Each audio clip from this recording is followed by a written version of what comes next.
Don't I know you, sir? Don't believe so. I haven't been here in many years. Name's Silas Greaves. Silas Greaves? The bounty hunter? Used to be. What are you doing here in Abilene? Just passing through.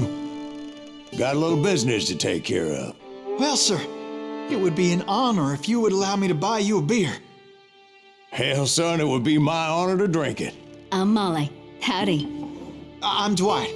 That's Jack and Steve. Ben's behind the bar. Oh, I bet you got some great stories. A couple. Any of them true? Jack, be nice. A few. What about your shootout with Henry Plummer's gang in Bannock, Montana? Is that where you started as a bounty hunter? That's what it says in this here dime novel. Don't believe everything you read in them dime novels, boy. First man I hunted was back when I was riding with Billy the Kid. You knew Billy the Kid? Damn right. That scrawny son of a bitch had no fear. Wouldn't back down for nobody. I heard he collected the 10 stars off any crooked lawman who crossed him. It was a war, boy. The Lincoln County War. And Billy promised his regulators would take the life of every bastard who helped bushwhack John Tunstall. Kid had a big chip on his shoulder and a hair-trigger temper. Made him dangerous as hell. It was about 30 years ago. Billy was hiding out in an abandoned farm near Stinking Springs.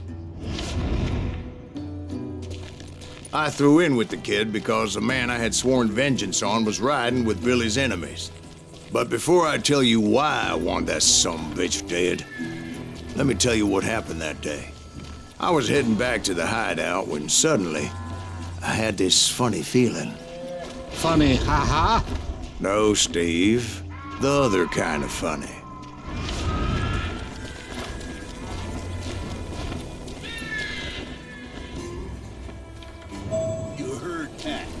Stay here and keep an eye on the road.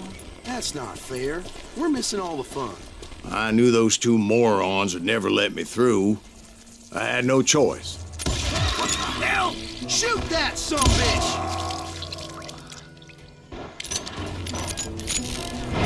Was it Pat Garrett's posse? Oh, yeah. I heard the shots and I knew I had to move fast. Garrett and his army of deputies had surrounded the entire homestead. And they're coming from the rear! I decided to help Billy and the boys out a bit. So that's just what I did.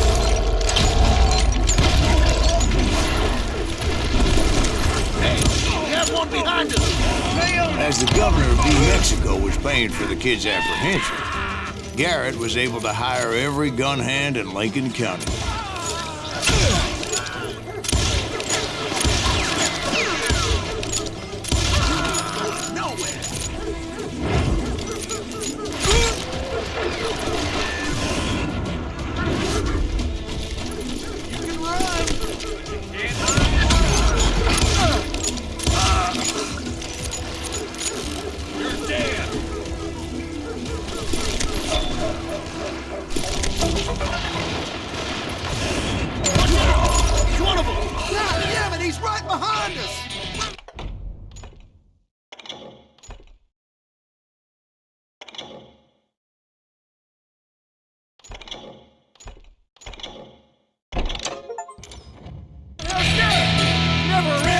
Garrett's men were running around like a bunch of chickens with their heads cut off.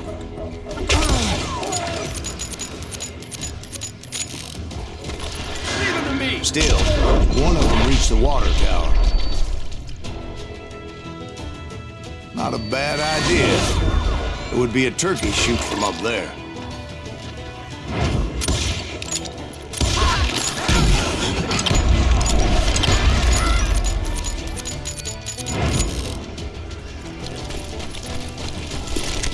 Luckily, these shooters Garrett hired weren't the sharpest tools in the shed.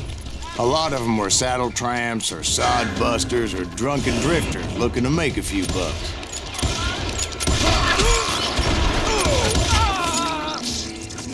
Guess you had enough.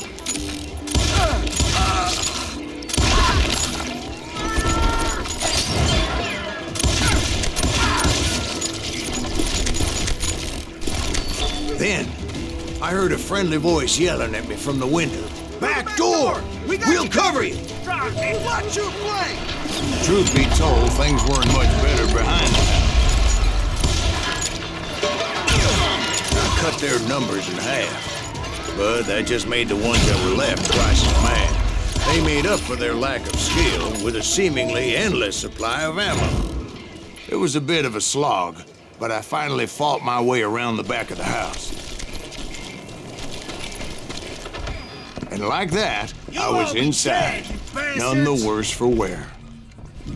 I passed Dirty Dave, and upstairs I found Billy and Charlie Bolton.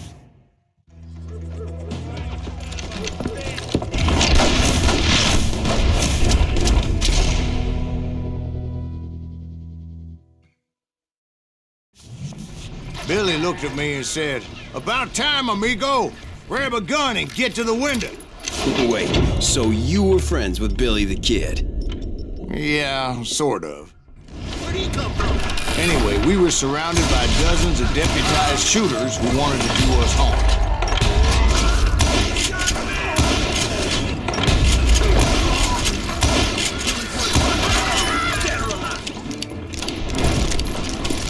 I can keep this up all day. I'm telling you, Garrett's men were dropping like flies, but they just kept on coming. Where the hell, Garrett? Over there! That's when Charlie got hit. "They're catching us in a crossfire," shouted Billy. "Get to the other side."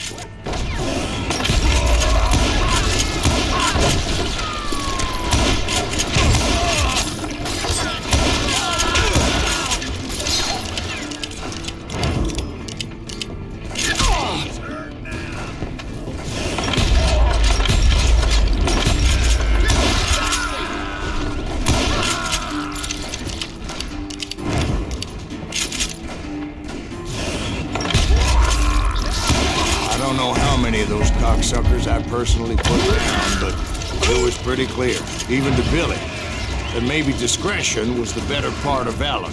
What's that mean? It means that it was time to cut and run. "They got a Gatling," Billy shouted. "Get the horses and bring them round back. I'll draw their attention."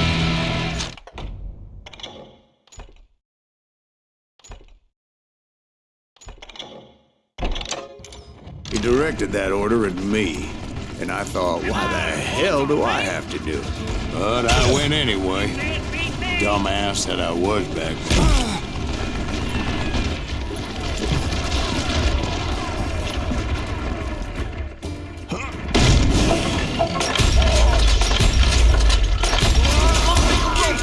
Those poor soft bitches are done. Many would have fled in my place.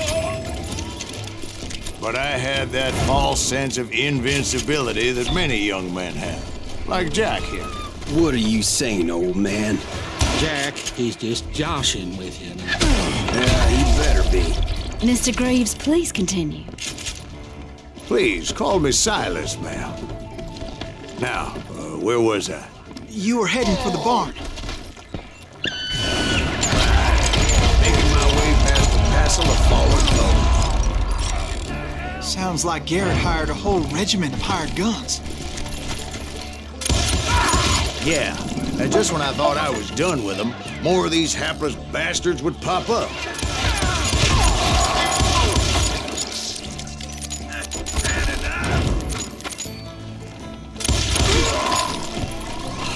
Finally, I had the stables within my reach.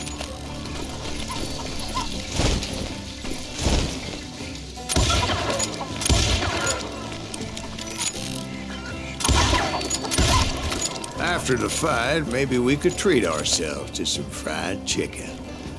And that's when I met Sheriff Pat Garrett. I read that you went toe-to-toe with him, sir. That backstabbing bastard with that tacked-on tin star.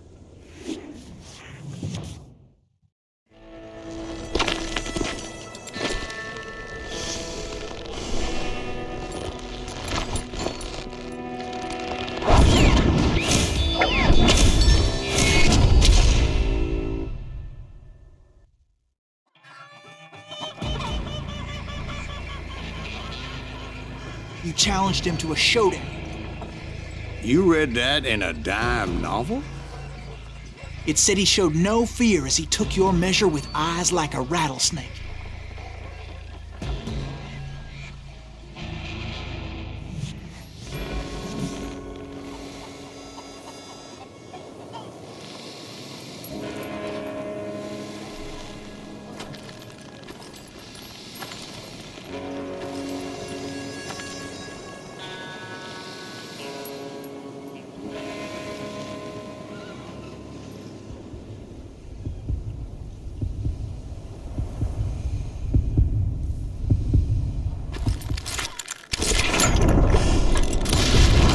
And that you killed him in a fair fight. Is that what that Penny Dreadful said? No, boy. That ain't what I meant when I said I met Pat Garrett. So let me start again. I finally reached those damn stables.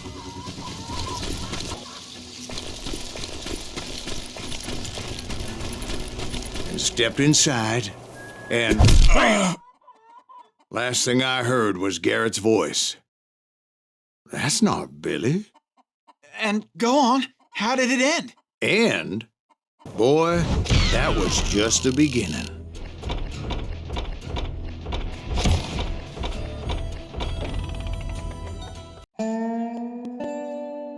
So what happened? Did Garrett arrest you? Yeah, after I came to, the bastard had clocked me with his Colt.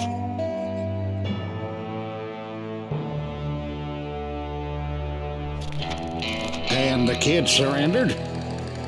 When he realized there was no getting out of there alive. So they locked you up in Lincoln? Indeed they did. Sentenced me to hang right along with the kid. It's important to know that I was only riding with Billy so I could find the bastard I was after.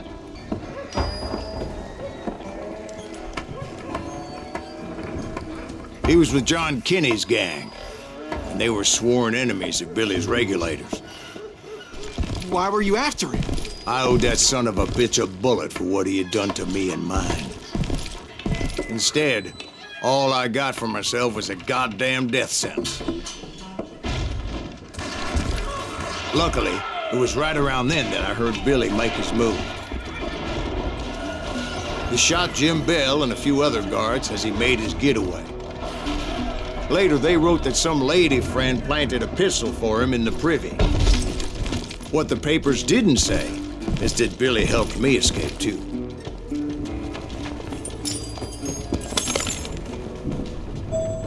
My first order of business was finding a firearm.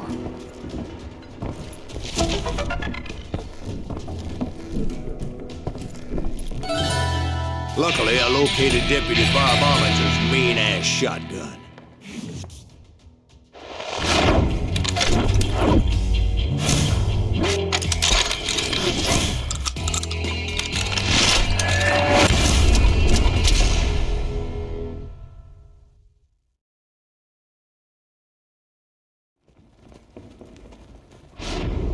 I saw Billy through the window, and he yelled that I should take to the rooftops to make my escape.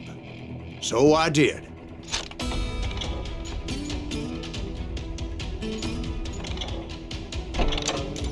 Anybody see Billy? Son of a bitch shot Billy pissing me off. Hell yeah. That scatter gun was like a double-barreled howitzer. It could blow a man clear off his feet. You hardly had to aim the damn thing. Guards were everywhere looking for it. I had to jump from roof to roof like a damn alley cat. I followed the planks where I could, but some of that wood was slippery as hell. The whole town was up in arms. And suddenly, I was a fugitive. So that bastard you were after, what did he do? He did me and my family a grievous harm. But I knew if I was ever gonna find him, I would need to get my ever-loving ass out of there. Where'd he get you? I tried to be stealthy and sneak my way past. This town doesn't have a moment's peace.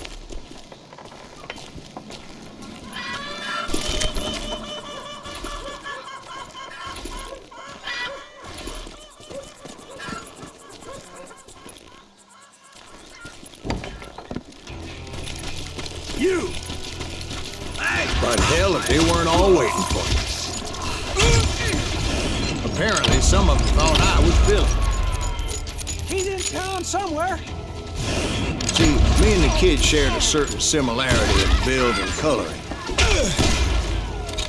I was just glad I had Deputy Bob's mean-ass shotgun.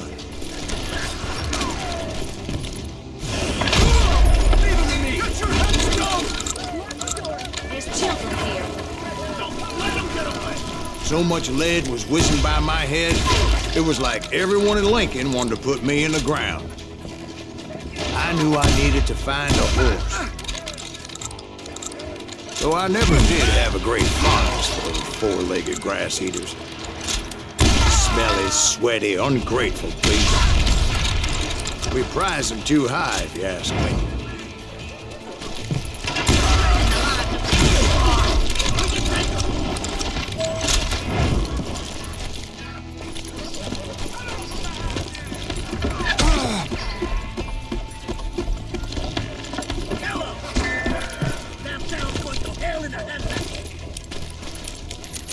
But where was the kid while you were busy getting shot at? Gone. And that's when it occurred to me why Billy set me free. So I could be a hapless decoy and draw attention while he snuck out of town.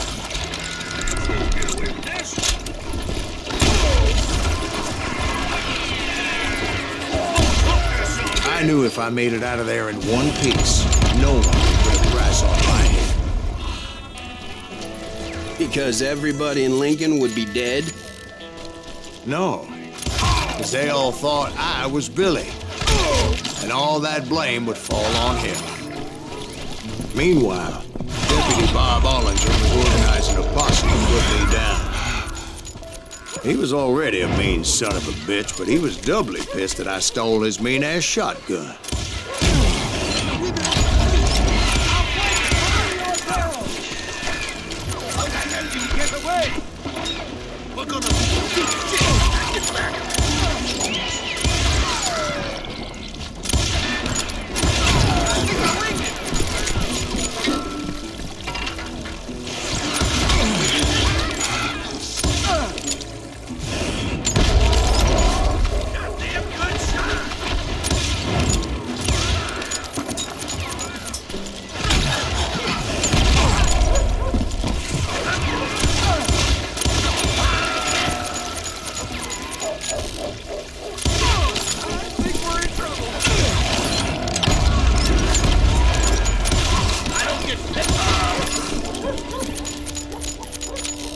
Finally, I found what I was looking for. The stables on the edge of town. I guess Billy saved your ass, taking out Bob Ollinger the way he did. Billy didn't kill Bob. Well, sure he did. He dispatched him right after he shot Deputy Bell. No, sir. Because Bob came right up behind me, angry as hell that Billy had lit out. "Hello, Bob," I said. "I think you better let me go." And he says, "I don't think so, boy. Not with my shotgun." So we stood there in the middle of the street, eyeball to eyeball. He intended to kill me, and I knew I had no choice but to defend myself.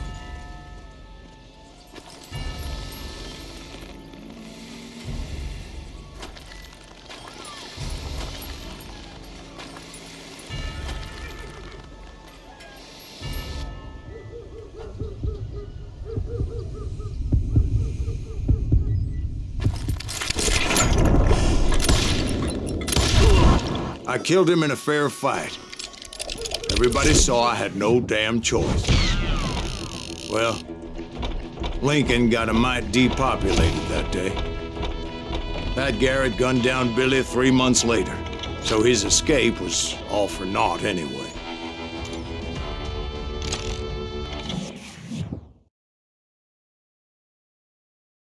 So where'd you go after Lincoln?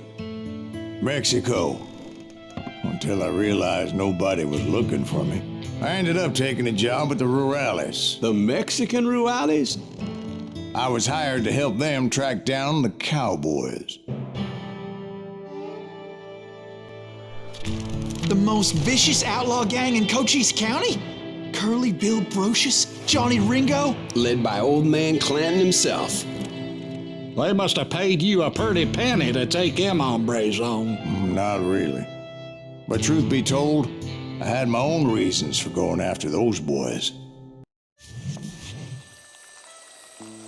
So was the bastard you were after now riding with the cowboys? Roscoe Bob Bryant was his name. Oh. But no, this time it was a different bastard I was after. The aforementioned Mr. Ringo. And yes, he was working for old man Clanton. I came upon them robbing a stagecoach, which wasn't surprising, being they were such murderous thieves and bastards. The bandits wore red scarves, so I knew they worked for the old man. Over there! There! I did my best to help those poor bastards.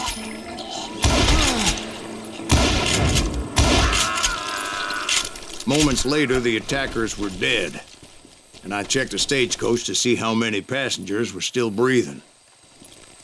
None. It was then I wondered if the rocks weren't hiding more bandits. Was that all of them? Or did I just hit the rear guard? I quickly got my answer. They attacked from on high like Apaches often do.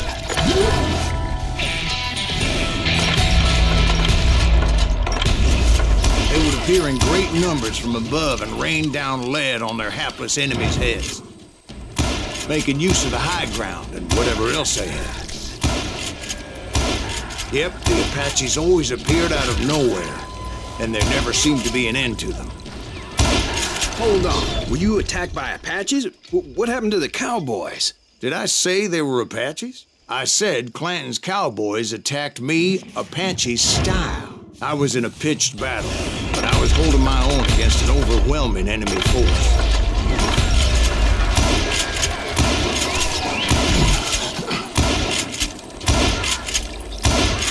See, at the time, I was still pretty green, but often blunder into regrettable situations. But I just kept shooting at anything I could see up in those damn rocks. I didn't see Ringo, but I knew he was with the cowboys. He and Roscoe Bob had done me a dreadful wrong, and I was determined to have my revenge. But to get to Ringo, I knew I'd have to fight my way past these other assholes first. Unfortunately, I was running out of ammo. Another perfect example of my relative inexperience as a hunter of men. I immediately knew that a tactical retreat was called for, as my vengeful fury was much less impressive without the bullets to back it up.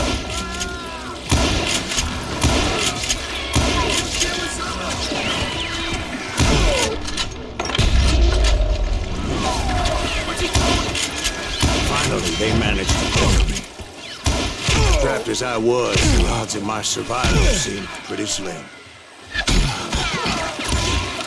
Luckily, serendipity was on my side as I suddenly spotted a way out of my predicament.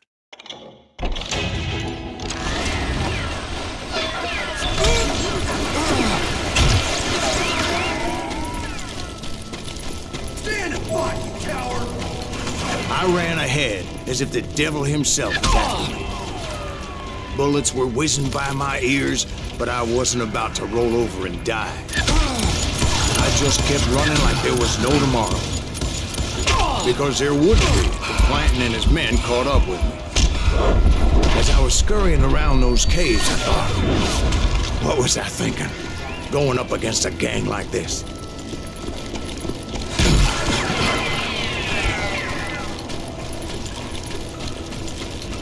They were hunting me like I was game.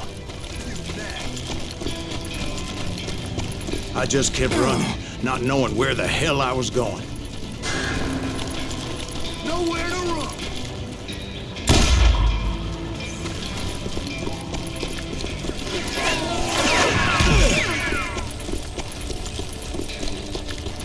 And that's when something miraculous happened. Like manna from heaven. I found the desiccated remains of what looked like an Apache warrior. The old weapon next to him supplied me with some much-needed ammunition.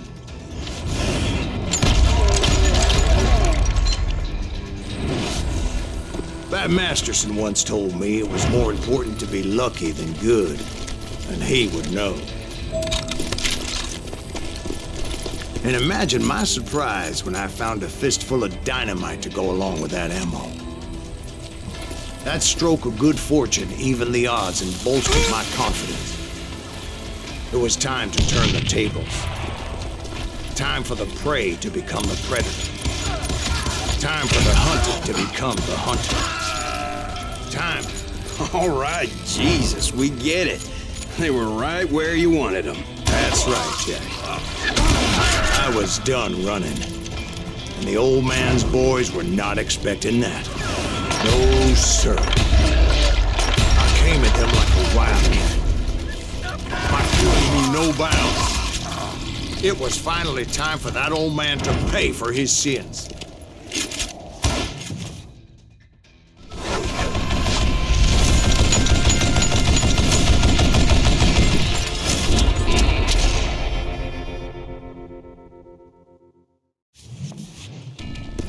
I yelled out at the top of my lungs, "Clanton, I'm coming for you!" A little stealth might have made more sense, to be perfectly honest.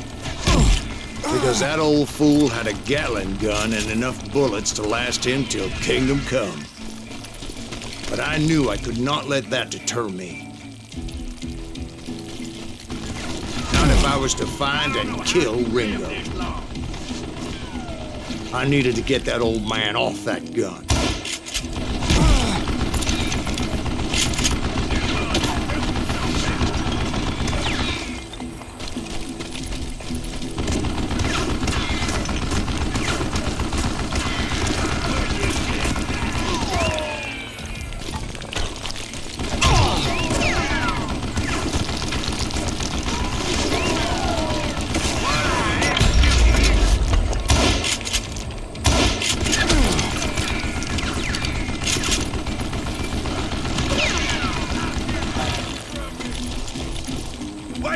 Most everyone thought it was the Ruales who had come up against him in Guadalupe Canyon, but it was just me.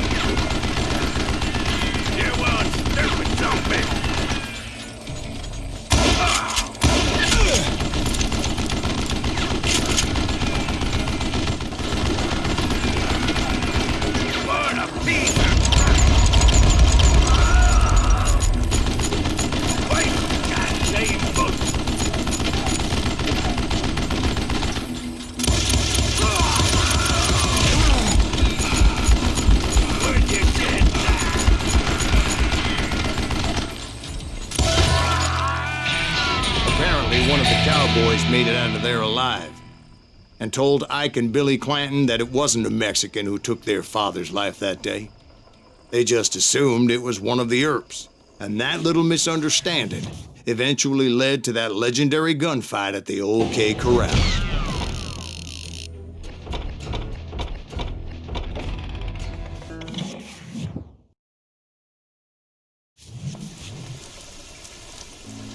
A few weeks after that dust-up at the OK Corral, I was still after Johnny Ringo.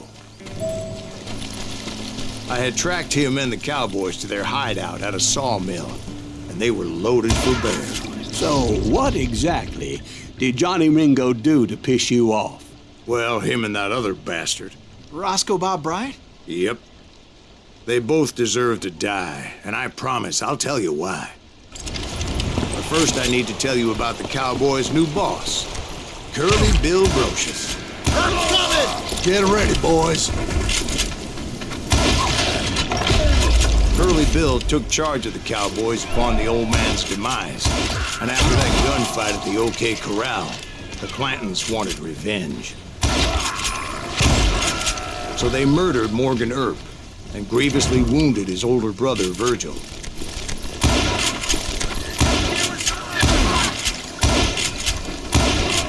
Wyatt and Doc went on what became known as the Vendetta Ride, hunting those outlaws down. So when I showed up, that's who they thought I was. I'm tired of being shot at.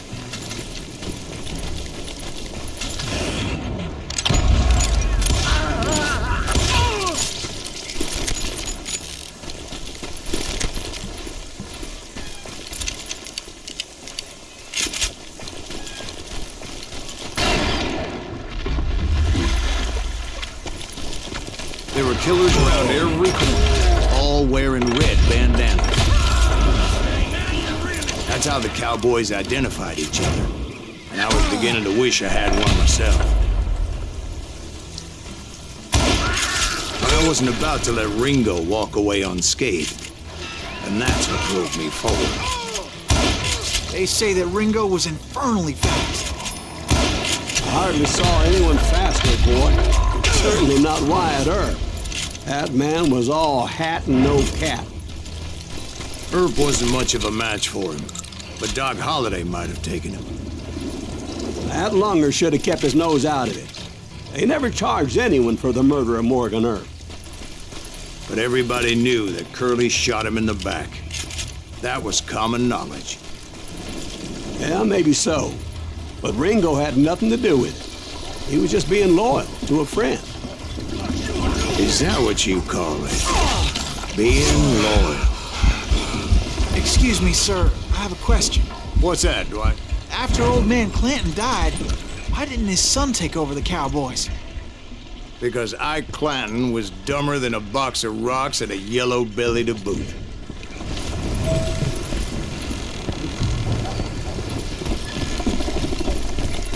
Now, where was I? Taking down the entire cowboy gang single-handed. Indeed I was, Jack.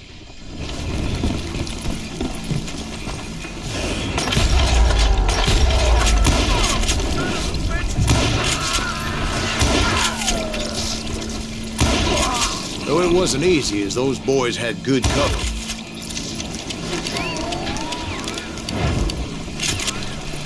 You bastard!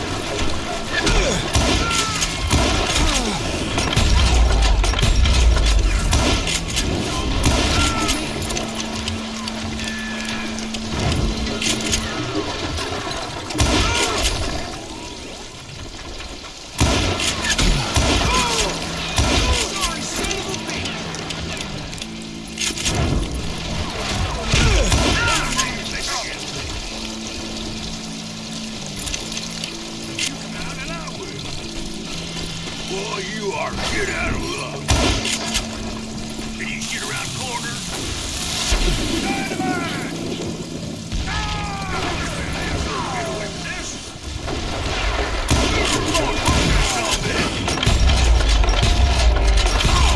There were carts everywhere, piles of lumber, and God knows what else for people to hide behind. That really was one hell of a sawmill.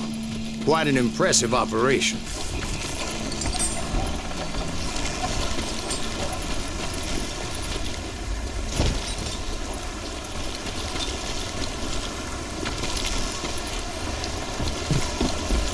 And where was Curly Bill? Did you see him? I'm about to get to that, Ben. Patience. I'm painting a picture here. There was this beautiful waterfall and a crystal clear stream that led to a verdant valley that was truly... Consider your picture painted. What happened next? Well, finally the bastards that were still alive made a last stand.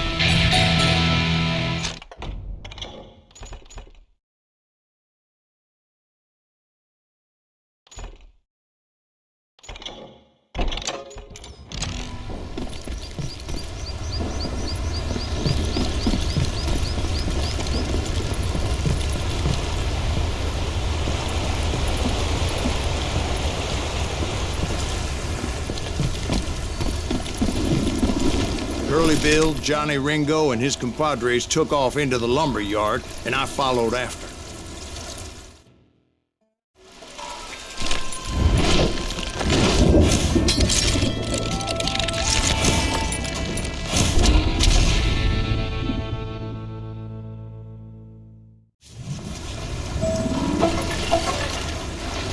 Are you saying they ran?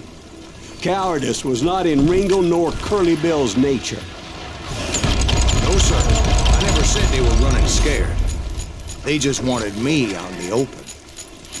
Time to You working for Wyatt Earp?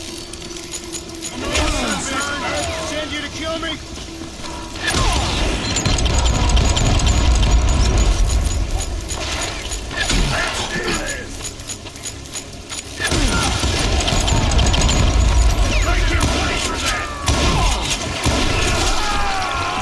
Brocious gave me no choice but to take his life.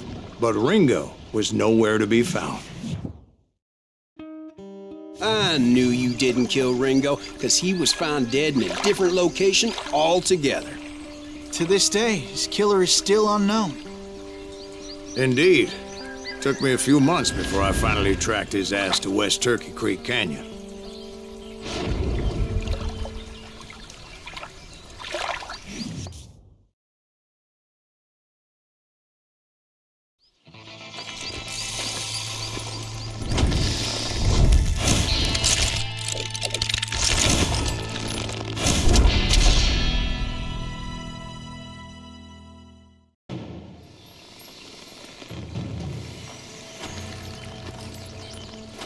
That's incredible, sir. I always thought that Doc Holliday was the one that killed him.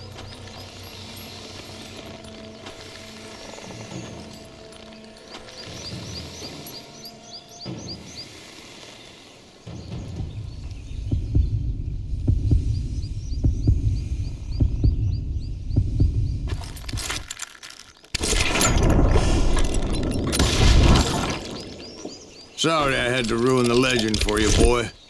But the legend ain't always true. Doc Holliday had nothing to do with the death of Johnny Ringo.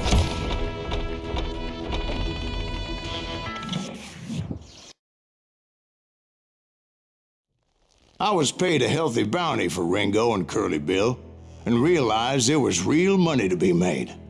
That's why I went after Henry Plummer.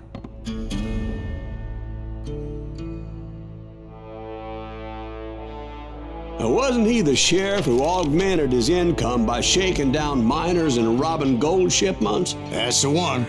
Oh, yeah, I remember him. He ran that gang of thieving outlaws called the Innocents. So it's true that you went toe-to-toe with him? Indeed I did, son. Indeed I did.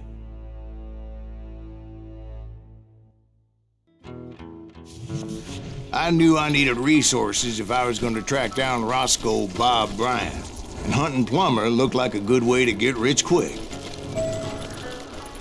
As the local vigilantes exposed him as the leader of the bandits, and put a generous price on his head. Plummer rallied his gang to plunder one last gold mine before making their escape, and that's where I thought I'd find him. As my late father pointed out to me more than once, God made men, and Samuel Colt made them equal. Why would you be nervous? No one has the cojones to come after us. As long as you don't light up a cigar, we're fine. Yeah, besides, George is up there on the rocks with that rifle of his. Nothing gets past him.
I knew that dynamite wasn't mine, so I decided the polite thing would be to return it. It was the biggest gold rush since Sutter's Mill in '48. Unfortunately, prospectors weren't the only ones drawn to those riches. Put that moron out of here.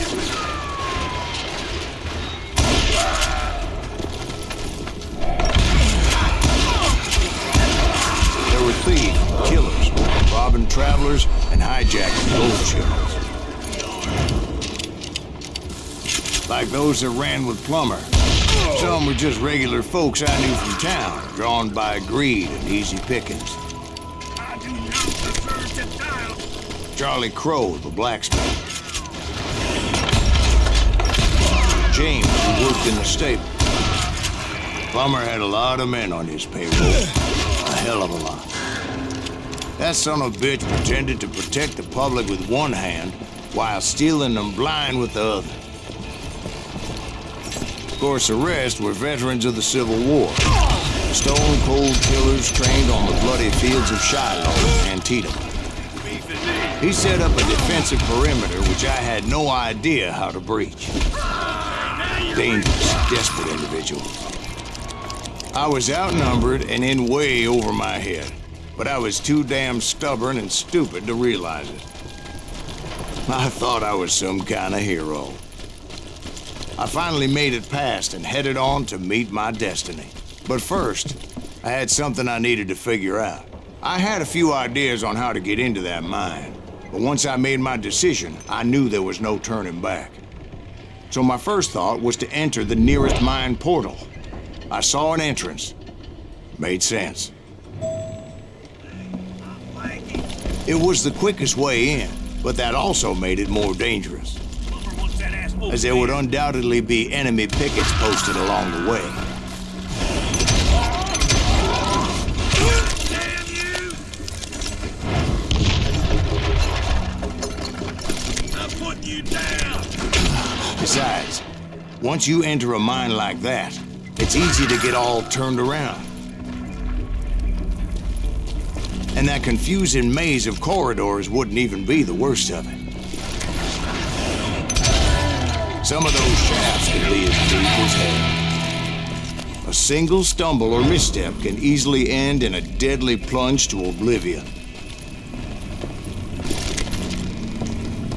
Leave him to me! Can't hide.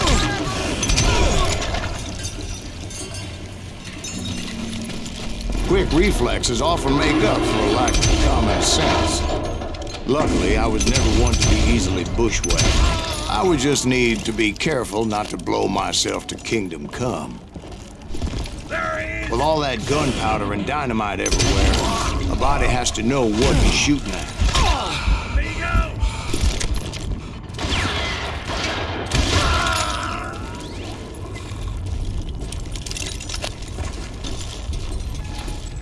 One wrong bullet could have turned that mine into a dad-blasted tube.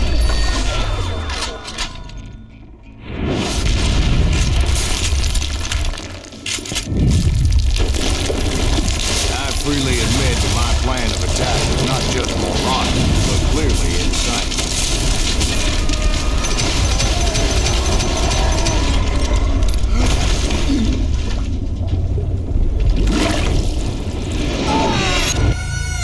It's a good thing that I abandoned that ridiculous plan before I even tried it. Instead, I spotted a ladder, way into the mine from the opposite side.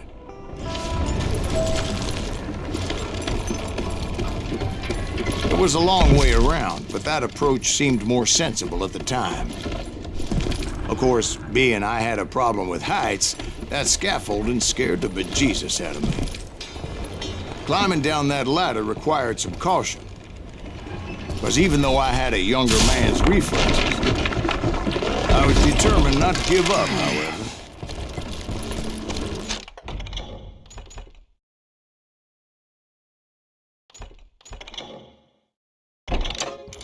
As Sheriff Plummer seemed quite the despicable character. When the vigilantes discovered what the sheriff was up to, people were outraged. That 10,000 they put on his head would go a long way to helping me find old Bob. and I had made it my mission to settle that score come hell or high water. But first, I would have to make a choice. Take the elevator or climb the ladder.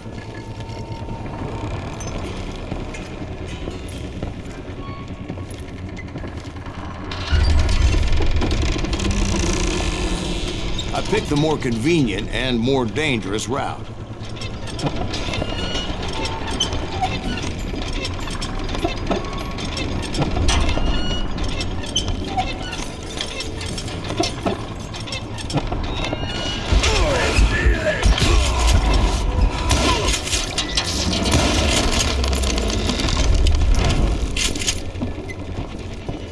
Plummer was a mad dog killer, and the people of Nevada City deserved better. Nevada City? Well, I thought Plummer met his maker in Bannock, Montana. Right, well, he was the sheriff of both places at one time or another, but that's neither here nor there. The point was, taking him down would save a lot of lives, including my own.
So that's how Henry Plummer died. Him and his crew were worth their weight in gold.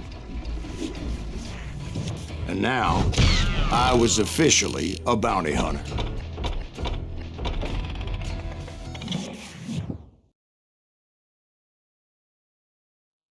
So, did you finally go after that Bob feller? Well, I heard word he was in Kansas with John Wesley Hardin. So that's where I went. Where in Kansas? Abilene. Why do you ask, Ben? No reason. Was Hardin as fast as Ringo? Ringo was fast, but John Wesley was as fast as the devil himself.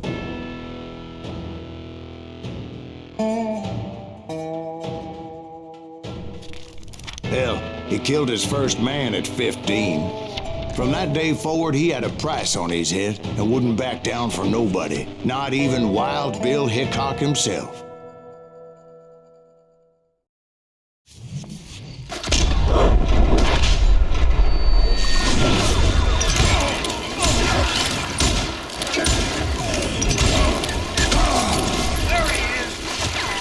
I was there with the intention of finding that bastard Bob and collecting the bounty on John Wesley.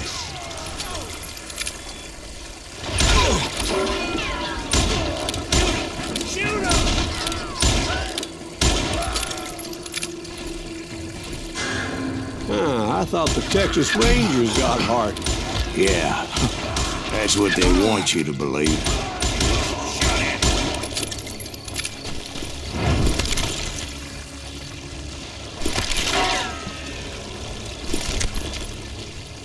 Hold still!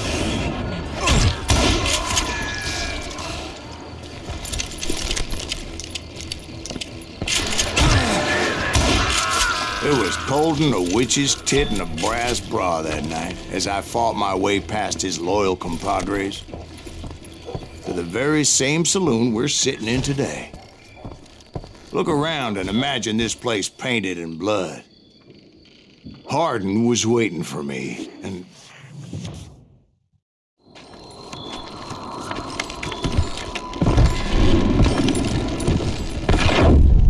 wait, I'm jumping the gun here. Let me back up and give you some background on this sumbitch.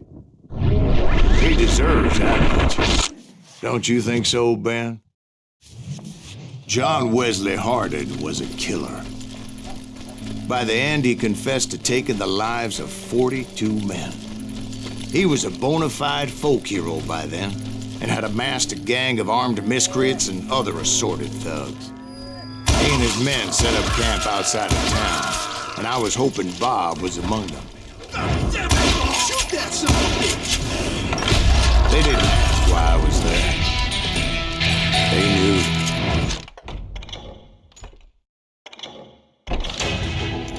I had to spill a lot of blood to find out Hardin wasn't in that camp. He was carousing in town with his closest friends. Hardin's boys apparently didn't want me to reach the Bull's Head. Some were hightailing it into town to inform their jefe of my unwelcomed presence. Dead man!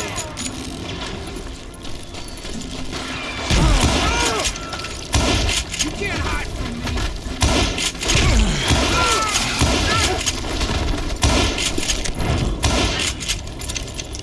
I can kill you with either hand!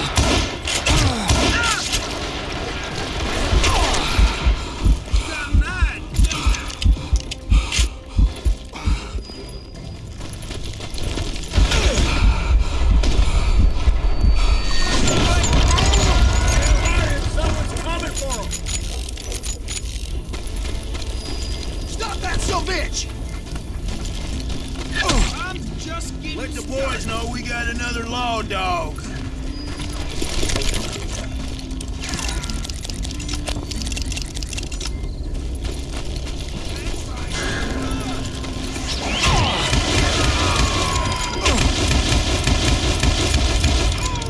I wondered if Bob was among them.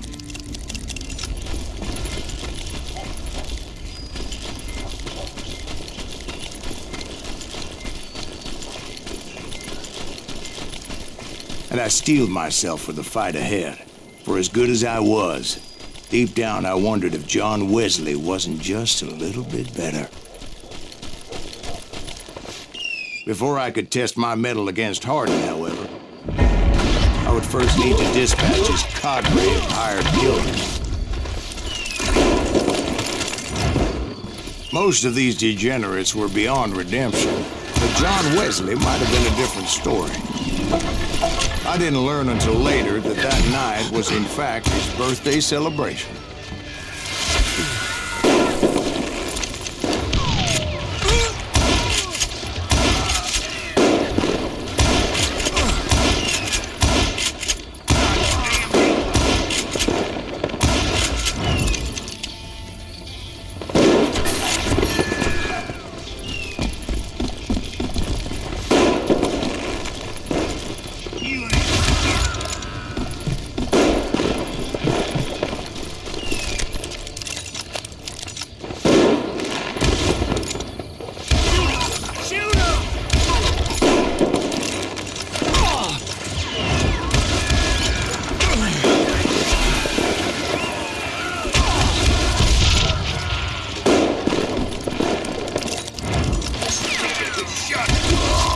think I already mentioned that I found Hardin in this very saloon. Suffice it to say, nobody there was happy to see me. In fact, I felt a certain hostility.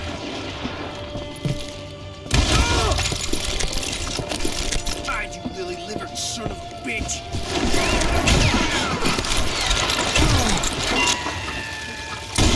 You bastard!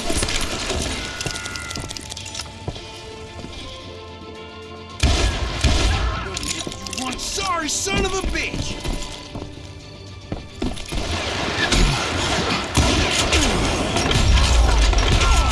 I was disappointed that neither Bob nor John Wesley were among the dead. But that was short-lived, as a moment later I was facing down the fastest gun in the West.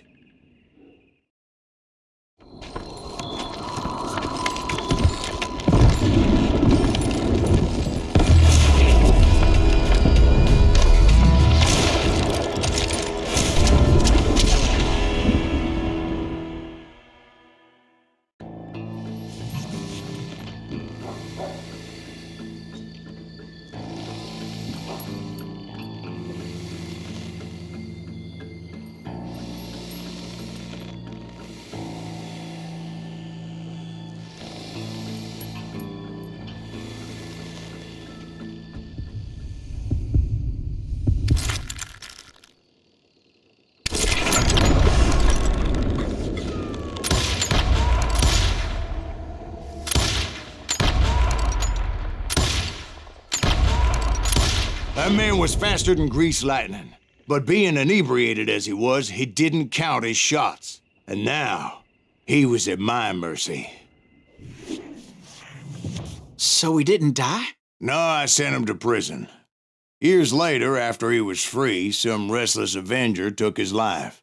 Shot him in the back in a saloon just like this one. Anybody up for another beer? Ben?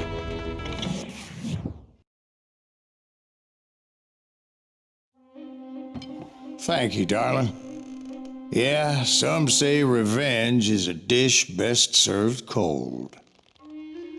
So whatever happened to that Bob guy you were after? Personally, I'd like to hear some of your other adventures. Like, I don't know, did you ever go toe-to-toe with a red man?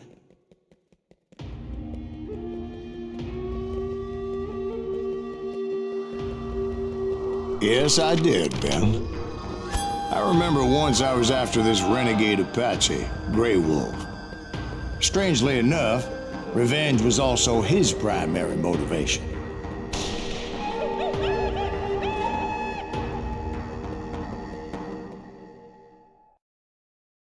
A bounty was put on Grey Wolf's head, and that's how I came to hunt him in the mountains. Mountains so high they tickled the nether regions of heaven.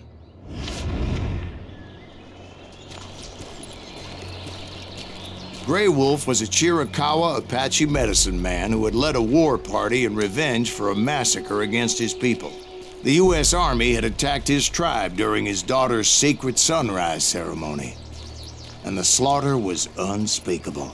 I understood his anger, as there's nothing more traumatic than seeing those you love die in a cruel and painful death. Right from the beginning, I couldn't shake the feeling that Grey Wolf was watching my every move. He led a band of young Apache warriors who wanted retribution and were more than willing to die for him.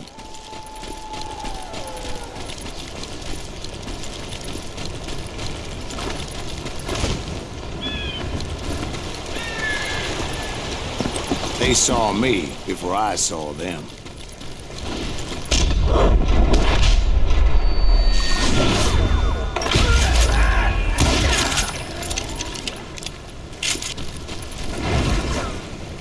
Crossed my mind that maybe this wasn't such a good idea, but now that the shooting had started, there was no backing down.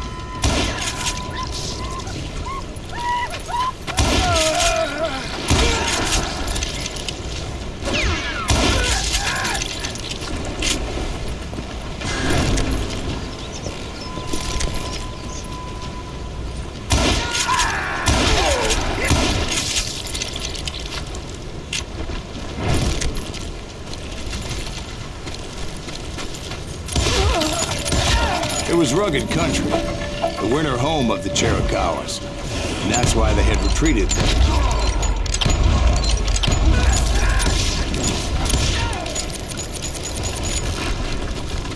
I admit to having some regrets about going after them the way I did.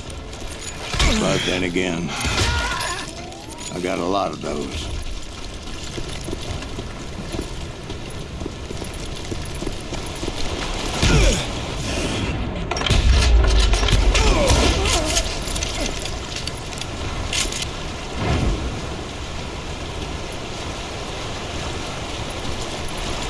Did you find Grey Wolf? Not at that moment, but I did find the entrance to their hideout.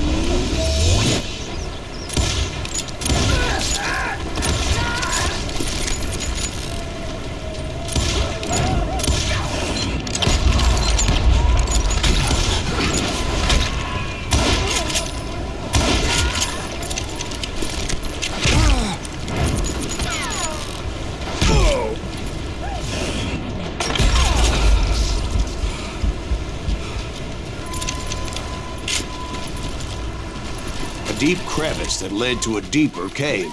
Don't tell me you went in there. Yeah, but it's not out of bravery so much as pure, angry cussedness.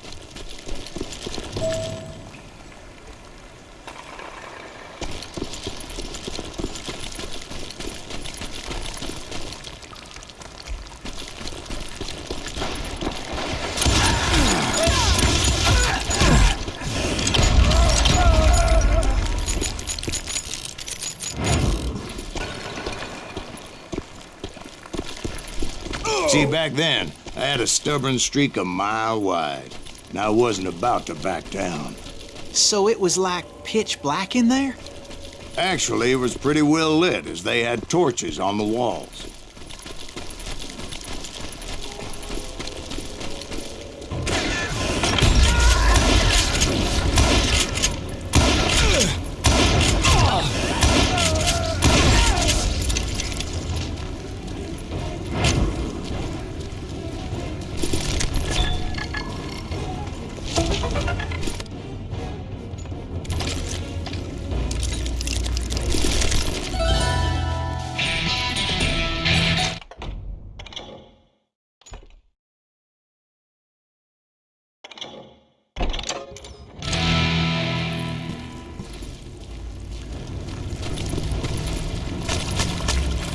How big was his cave? Big as hell, Ben. Chiricahua had hid out there during the Indian Wars.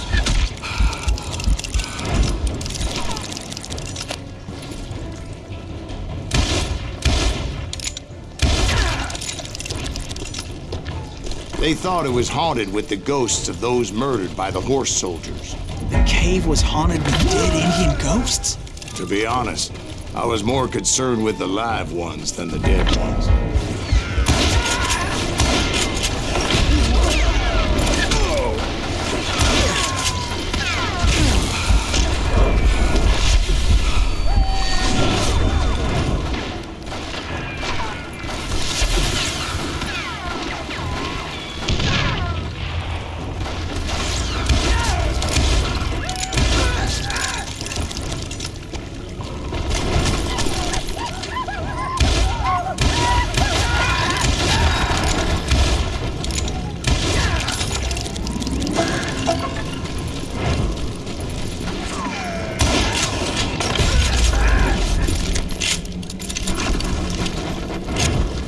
How come you know so much about engines? A few years back, I was married to two Mescalero women. At the same time? Yeah, they were sisters. Polygyny is traditional among the Mescalero. So what happened? Oh, I had to get out of there. Those girls never shut up. Both of them nagging at me all the time. Drove me half crazy. Haven't seen them since. I came upon this flooded grotto, and that's when I saw him. He came to me unarmed and unafraid. His voice echoed in the shadows, and I sensed he meant me no harm. You carry great darkness in your heart, and if you do not release it, it will claim your soul. The sound of his voice put some kind of ancient Indian spell on me.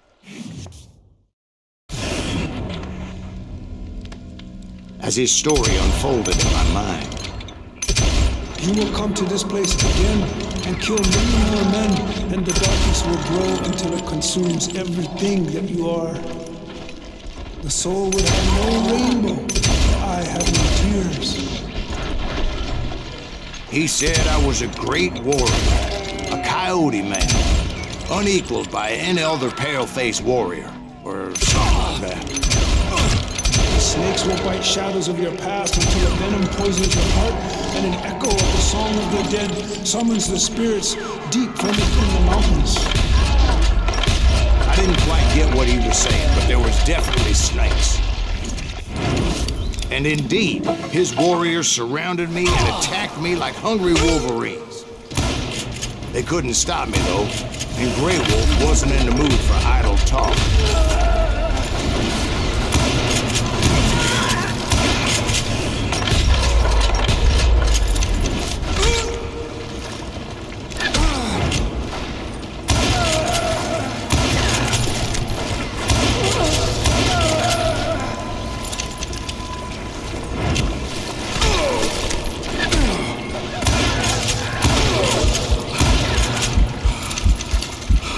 I swear I couldn't see any way out of this trap. But suddenly, one just appeared, kind of like a miracle.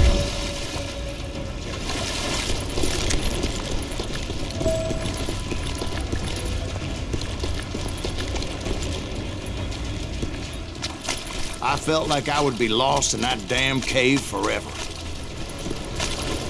Finally, I found myself back outside, perched on the edge of a precipice, overlooking a thundering whitewater river. To get where I was going required several leaps of faith, but no way in hell I was turning back.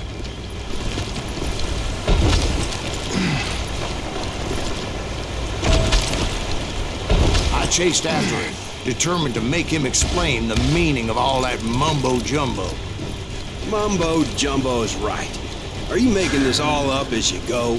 A few details may be fuzzy, brother, but I am relating exactly what happened to me.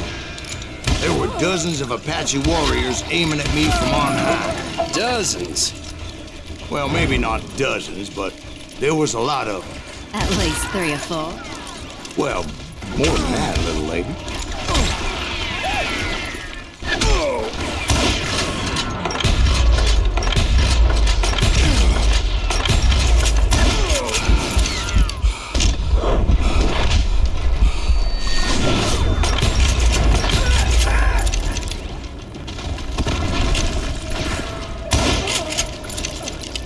A steep climb up creek ahead of me and scrambled up those rocks like a mountain goat. I was determined to locate Grey Wolf and find out exactly what the hell he was trying to tell me. And wouldn't you know it, that crafty son of a bitch led me right into a trap. What kind of trap? Well, son, there had to be at least 100 Apaches surrounding me. 100? God be my witness. Oh, come on. Who are you kidding? Hey, I believe you. Come on, tell us how it ended. All right, but I'm not gonna drag this out. Where were we? You were surrounded by 100 Apache warriors. Well, I didn't take the time to count them exactly, but there were a lot of them.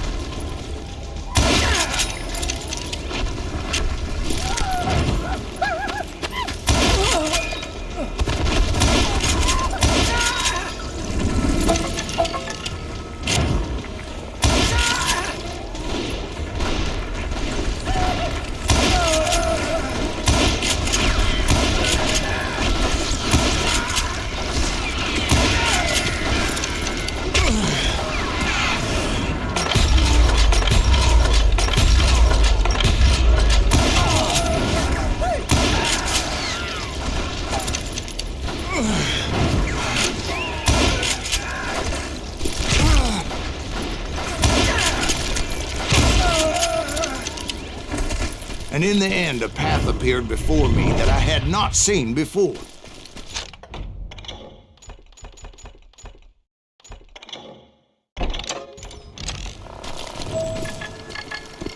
I followed it as I desperately needed to find out what Grey Wolf was trying to tell me. But it was like that son of a bitch disappeared into thin air.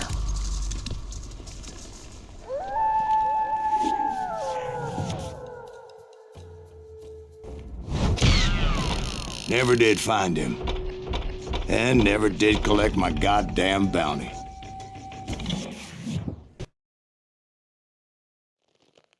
Thank you, darling. It's interesting how the truth can sometimes seem might malleable, depending upon your point of view. Like how those dime novels make you out to be something you're not? Jack, don't be starting trouble. No, he's right. They do tend to exaggerate. Did they exaggerate your part in taking down the Daltons? Well, I was there in the flesh, boy, so I saw what happened firsthand.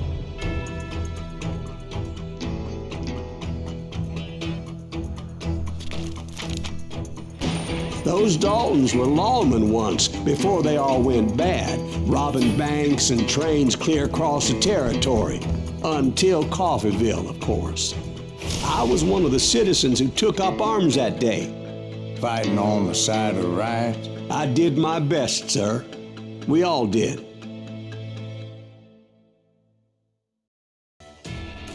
It was early morning.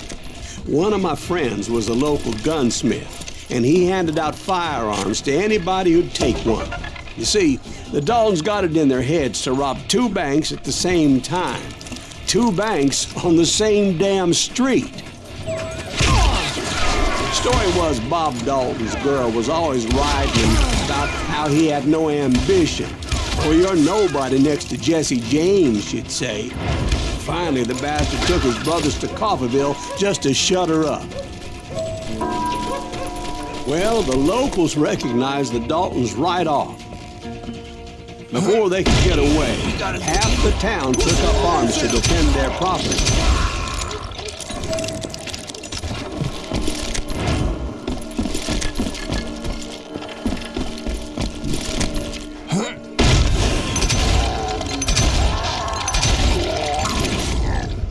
The brothers paid dearly for their stupidity, but everybody knows they had it coming. There's more to it than that.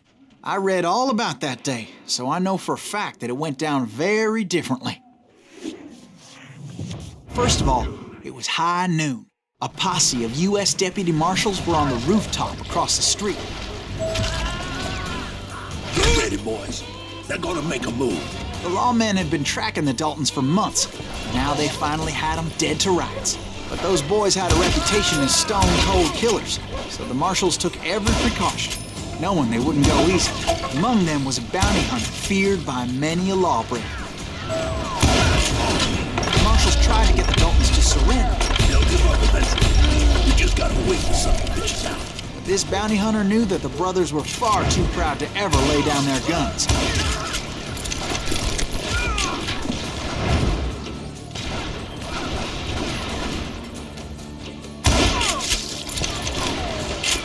He went in there alone to confront those criminals. One of the marshals shouted, "Where are you going? Are you crazy?" Hey, where do you think you're going, dumbass? That rifle's mine. But he paid him no mind. He saw a way to get around to the back of the bank. Then he figured out how to hit the Daltons from a direction they weren't expecting.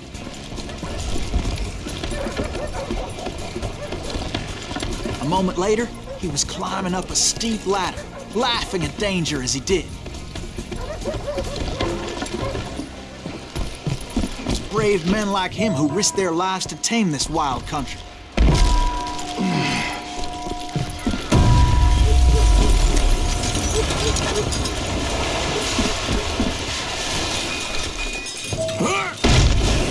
We've got company.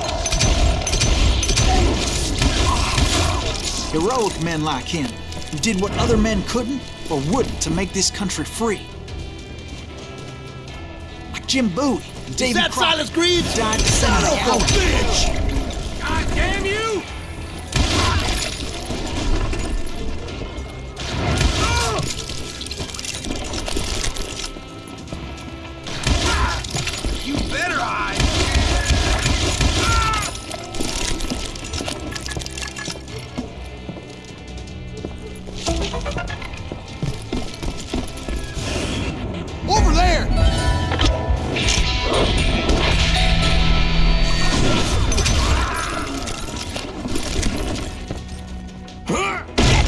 Reeves! What the hell? Blam! Blam!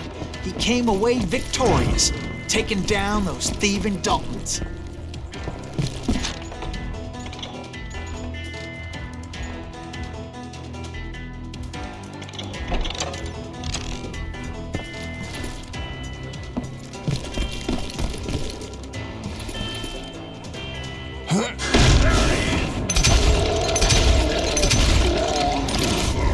His name was Silas Greaves, and when the dust finally settled, he was the last man standing. Sorry, kid, but that just wasn't the way it happened.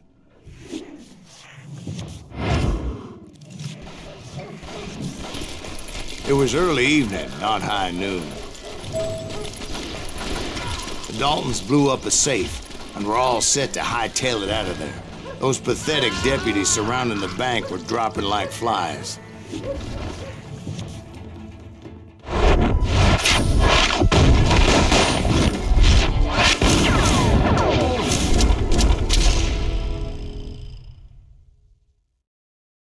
I had been tracking those jokers for months, waiting for them to do something reckless. In for the kill. Finally, they did. Those stupid bastards decided to rob 2 banks at the same time in the same town where everybody knew them. But they still had friends in Coffeyville.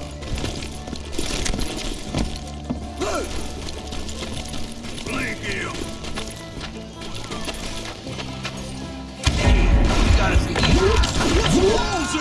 And those friends came after me like a pack of wild dogs, tooth and nail.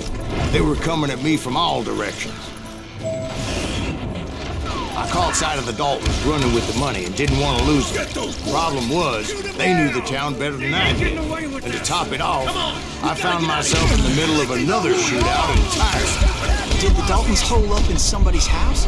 No, it was the Smiths, I believe. They were cousins of the Daltons. And they were shooting at the Browns, who were shooting at the Daltons. Which wasn't any surprise, because those 2 families have been feuding forever. And since the Joneses are related to the Browns, they shot at the Smiths, pissing off the Heimhoffers, whose daughter recently married a Smith. The Dalton boys knew I would never give up. Those Daltons weren't the sharpest knives in the drawer, but they always stood together. They set a trap to slow me down and allow at least 2 of them to escape. The 3rd brother stayed behind to plant me, just in case that trap of theirs didn't work. It was Emmett, the youngest, and he decided to stand his ground and face me down. I ain't afraid of you, Silas Greaves. This is where it ends for you. He was determined to protect his brothers. I understood how it felt. Taking me on all by his lonesome wasn't exactly a recipe for a long life.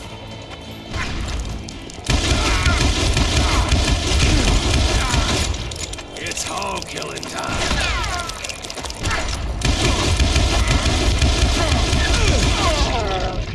But Emmett Dalton survived the robbery in Coffeyville. He's the only Dalton who did. They say he was shot 23 times. Well, Dwight, who do you think put all those damn holes in him?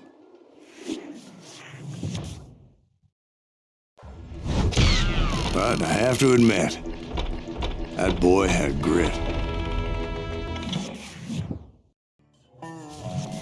We'll get those suckers. It took me a couple of days to track the Daltons down. They can't get away with this! And in that time, a whole posse of local vigilantes offered to lend a hand.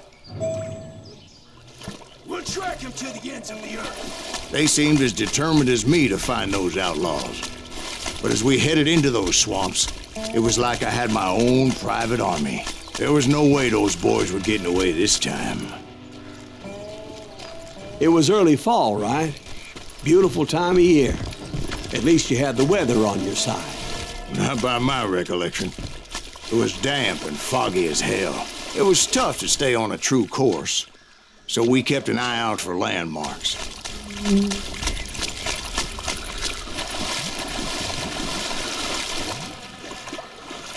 It was autumn.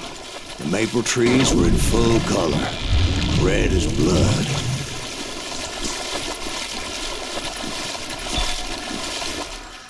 The rains that year were torrential, so the whole area was flooded. The vigilantes had spread out wide, and pretty soon I couldn't see anybody. Bury them in the swamp! Plant them where they stand! Except for some bitches ahead of me wanting to do me harm. So I had to face them alone. I wondered why my compatriots didn't come running when they heard the shots.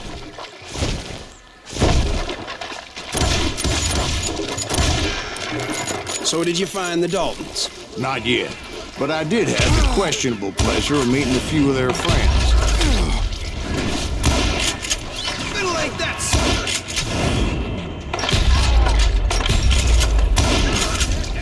just killed Red.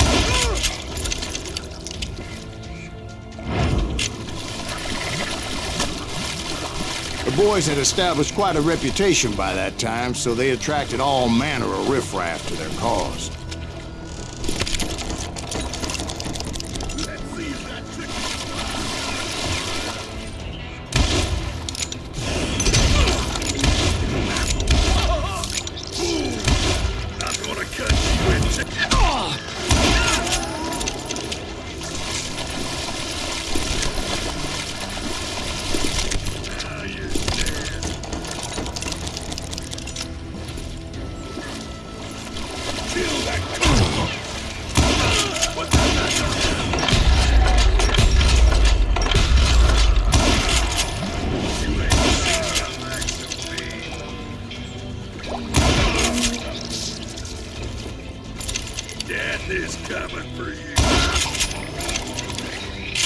And my reinforcements was nowhere to be seen.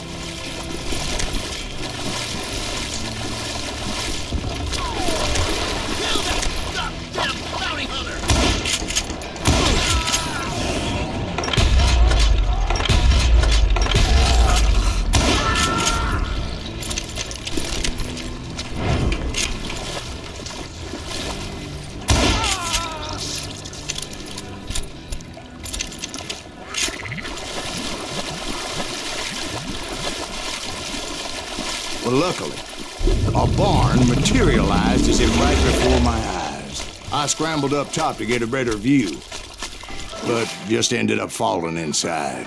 So, how did you get out? The barn doors was open. About right then, I saw some suspicious characters running through the bushes. Of course, I followed them. But that goddamn swamp was like a goddamn maze, and pretty soon I had no goddamn idea where I was. Steve? So I just started walking, and pretty soon, Steve? Steve! Huh? Oh, no, I'm listening. Indians surrounded me from all sides.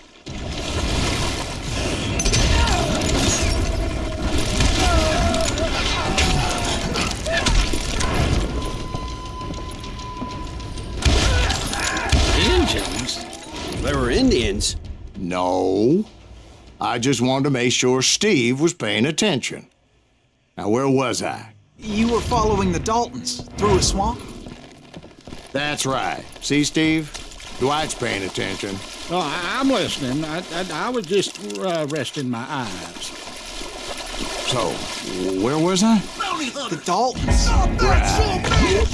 See, there's a reason so many outlaw gangs are made up of brothers. So did you ever find the damn Daltons? Not yet, but I did find a few of their cousins. Kansans breed like rabbits. More Smiths or Heimhoffers or who knows what.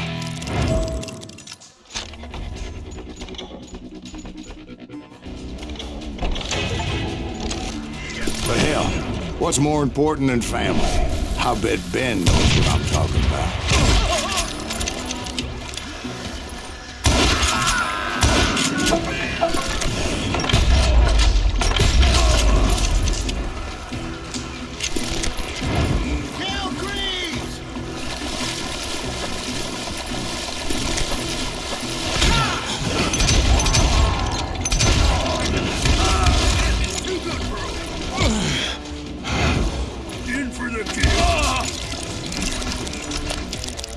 Ain't bothered me none.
out there somewhere, standing together against anyone who would threaten them.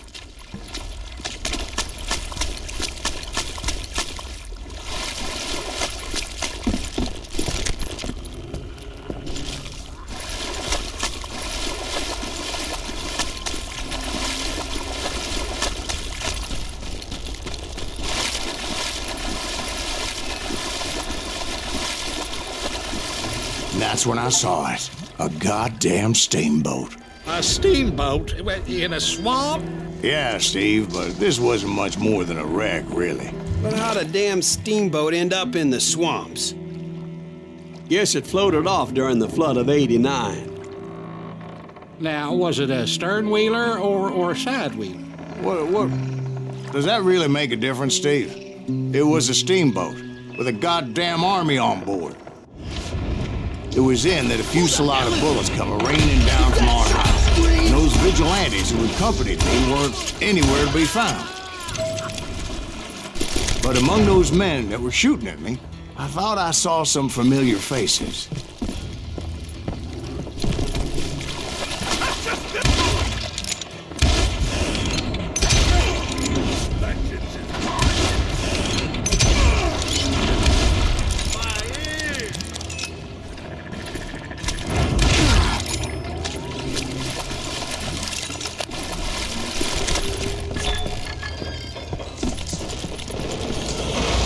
Somewhere up there, the Daltons were waiting on me.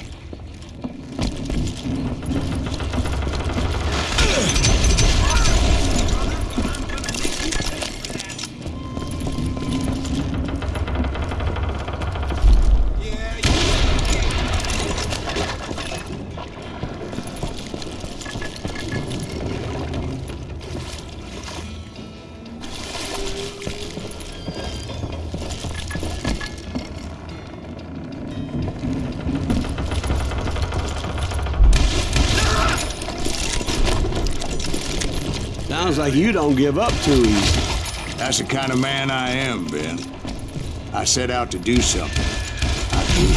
Surrender just ain't in my nature. Plus, I'm stubborn as hell.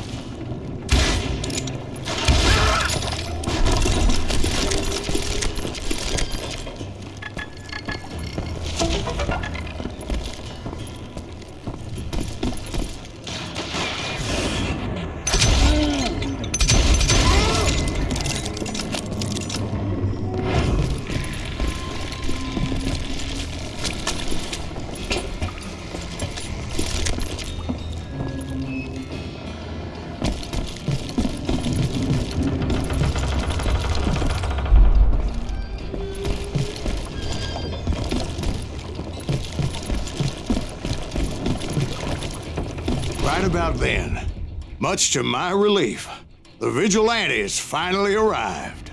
Their leader motioned at a cabin in the middle of the top deck, pointing me directly at the Daltons. I finally had them, after months of dogged pursuit. But it turned out that they had me. Take him out! I'm sending you to hell!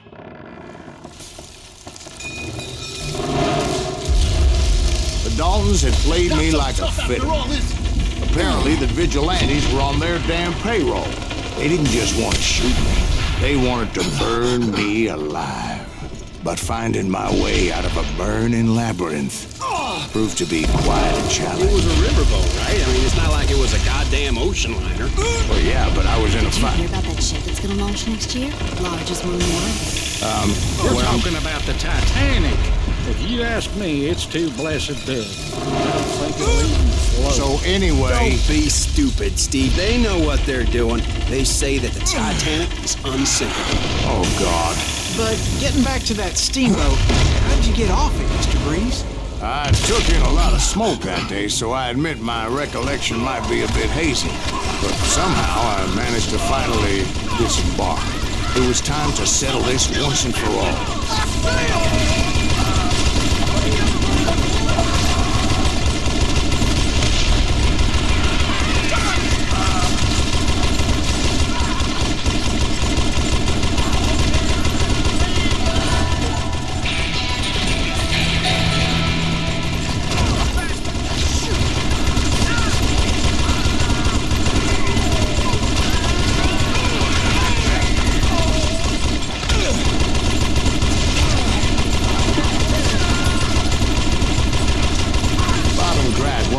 to come at me one at a time.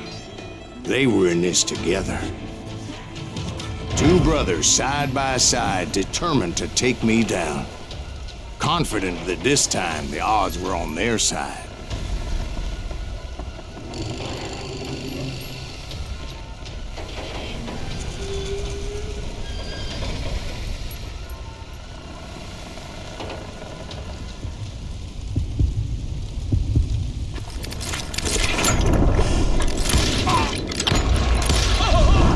They got it wrong. A sad end for those two. If they'd only known that Emmett was still alive despite his wounds. Paroled 14 years later, he moved to California and sold real estate and lived off the legend of that fateful day. And the tragic death of his two brothers.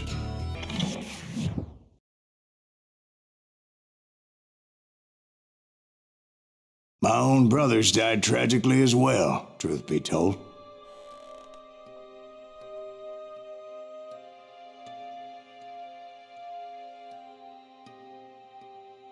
It was 1868, and me and my older brothers were pulling a tidy profit running cattle into Juarez, Mexico. One night after my brothers retired for the evening, I found a little poker game in a cantina with a couple of cowboys. And I just couldn't lose. I even won an old Spanish coin that had to be 100 years old. Well, I was mighty pleased with myself the next morning as my brothers and I rode for Texas. But before we crossed the border, those cowboys caught up with us. It was Johnny Ringo, Roscoe Bob Bryant, and another asshole named Jim. They wanted their money back and everything else we had, including our lives, as those boys didn't want us coming for them later. Bob put that old Spanish coin in my mouth and said, "I won't have it said that I left you with nothing, boy." Well, those horses bolted, and there we hung as those bastards rode away. The branch finally snapped under the weight of the three of us, but being my older brothers were bigger and heavier, they were already dead. And right then I swore to myself that I would avenge them. Ringo you know about. But Bob eluded me until I heard he was riding with the Wild Bunch.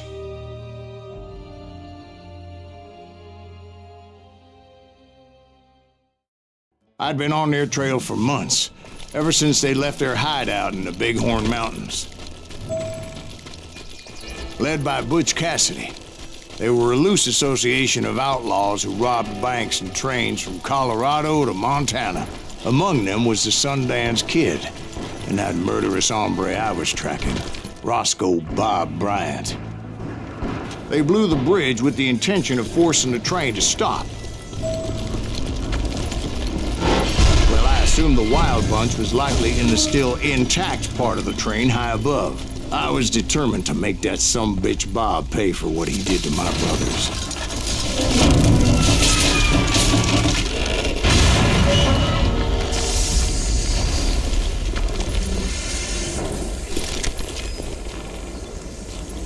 I found the device they used to blow the tracks, so I knew I was headed in the right direction. My ears are still ringing from blowing up that bridge. Well, I made my way off unscathed and came upon a few members of the gang and had no choice but to dispatch them. From there, I had to negotiate an even more precarious route. But first, I would need to get my ass out of there. I jumped from the frying pan into the fire as the train was clearly fixing to fall. I had found the gang, but in order to find old Bob, I needed to fight my way forward past a whole passel of desperados. Can't hide forever. Outside, inside, any way I could, I made my way towards my prey.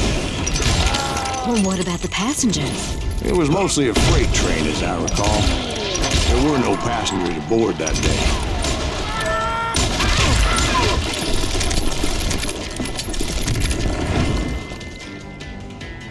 As I mentioned before, I am not fond of heights, but I was too busy dodging bullets to worry about falling to my death.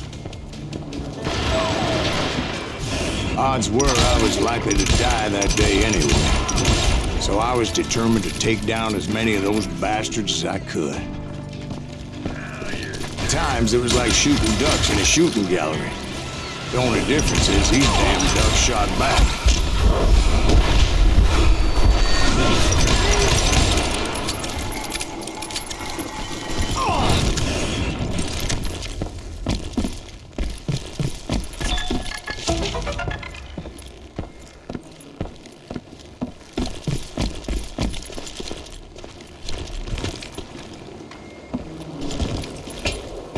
I kept hoping the law would show up and give me a hand. You mean like that giant Pinkerton posse that I read about? Did they come riding in, guns a-blazing to help?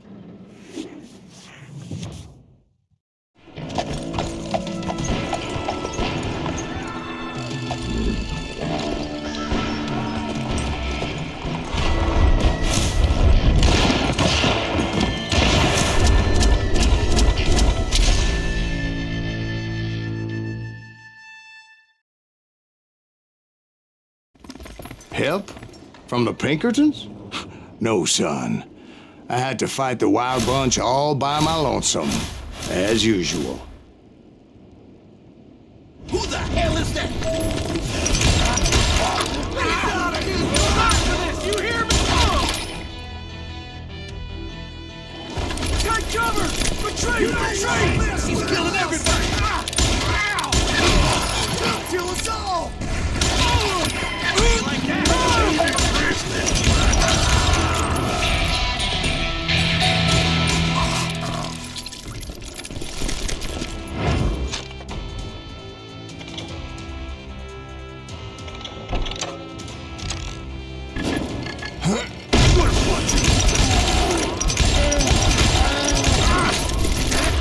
Just kill Red?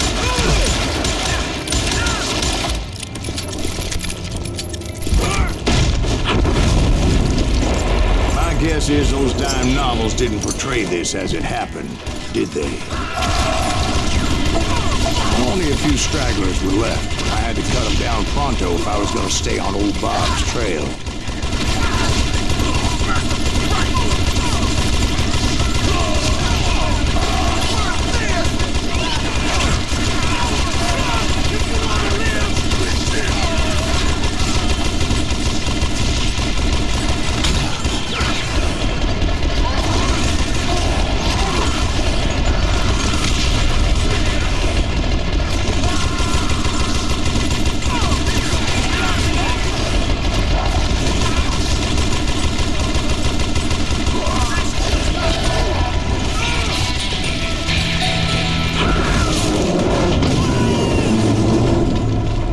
Once I silenced all those guns, I went searching for my nemesis, determined to finally have my justice. But the only survivor who welcomed me was George Flat-Nosed Curry. Who was he? The fastest gun in the gang. Right after Sundance, I mean. And Kid Curry, and maybe Elsie Lay. Though some folks might dispute that.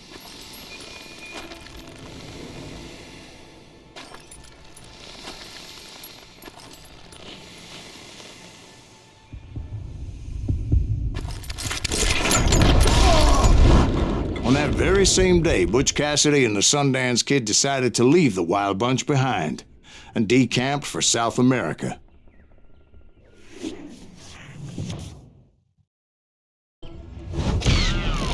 They ended up living down there for many years, but I'm sure you already know all about that.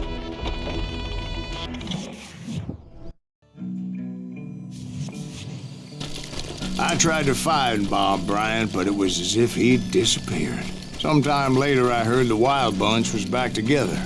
Kid Curry escaped from jail, and now he was running the whole shebang. So I took to their trail, as I was still in pursuit of my brother's killer and hoped that he was back with him. That Kid Curry's kind of crazy, ain't he? Don't let him hear you sing. Anyways, I tracked those boys to a camp right outside Parachute, Colorado. Being outnumbered, I didn't bother with a warning shot. I just started taking those bastards down. Old Bob wasn't among them, and neither was Kid Curry. I could sense him close by, however, plotting something nasty. I just needed a clue as to their whereabouts.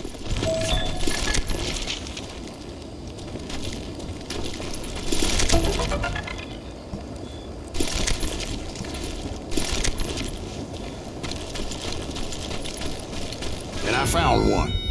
A map with their bold plan clearly marked. This time they were fixing to blow up a train trestle. Property of the Union Pacific.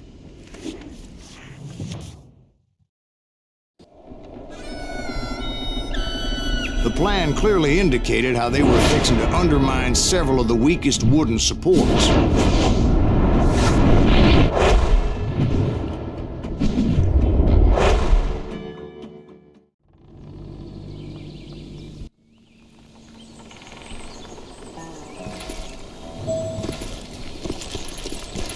Kid Curry was considered the wildest of the wild bunch. It was said that he fathered 85 bastard children, though some say it was only 5. Kid Curry had bragged to a whore how he was gonna rob a train heading to the U.S. Mint in Denver. And that whore, Fat Sally, she told me. The bridge was rigged with dynamite, so I decided I'd best be careful confronting those bastards.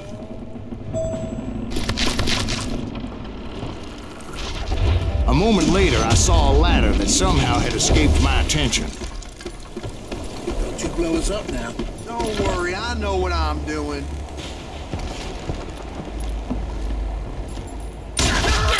What the hell? But the Wild Bunch did not take kindly to my presence and attempted to blow my head off. It appeared the kid had found a number of new recruits to bolster their ranks. Yes, there's always desperate men willing to trade their lives for stolen treasure. What happened next? Well, having removed the first bundle of dynamite, I decided I might as well remove the other one. Once that was done, I figured I'd find my way from there.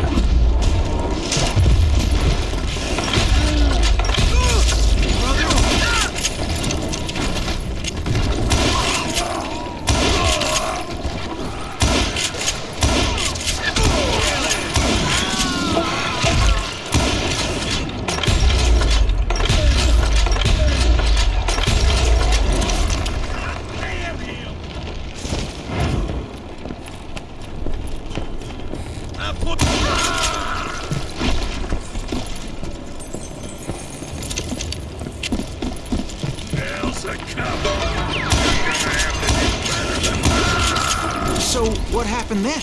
Had to remove more of that damn dynamite. It must have been terrifying trying to make your way across. I was sweating it a bit, but then I noticed a footbridge tied up on high, so I shot the rope.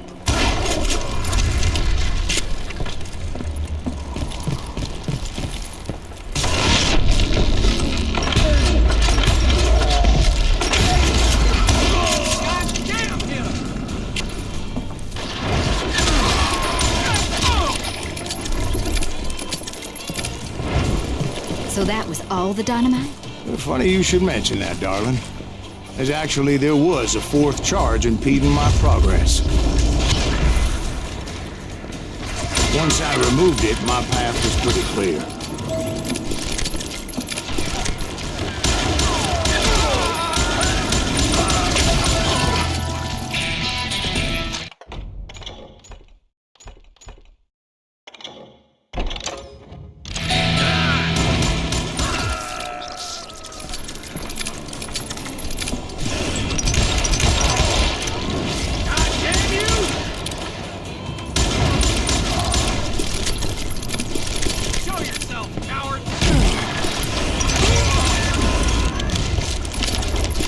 So I proceeded onward and realized that that way just wasn't gonna work. I needed an alternate path forward.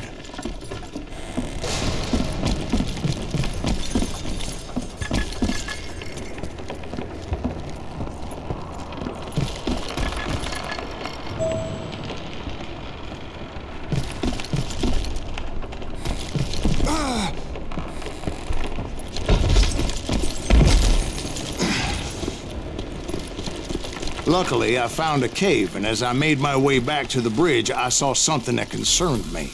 It was a long burning fuse, and it was moving fast as hell. I had to catch it.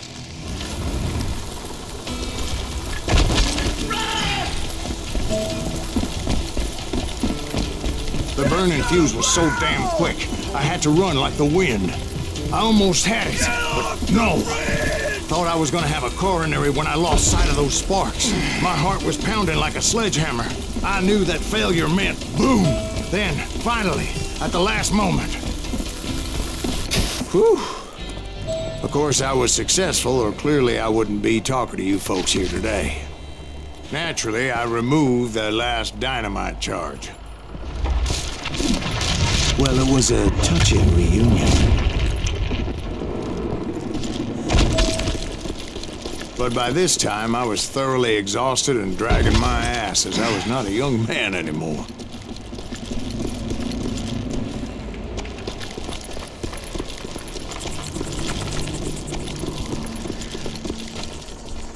Kill that SOB! Finally, I found those boys. Or more precisely, they found me. He's crazy! None of you damn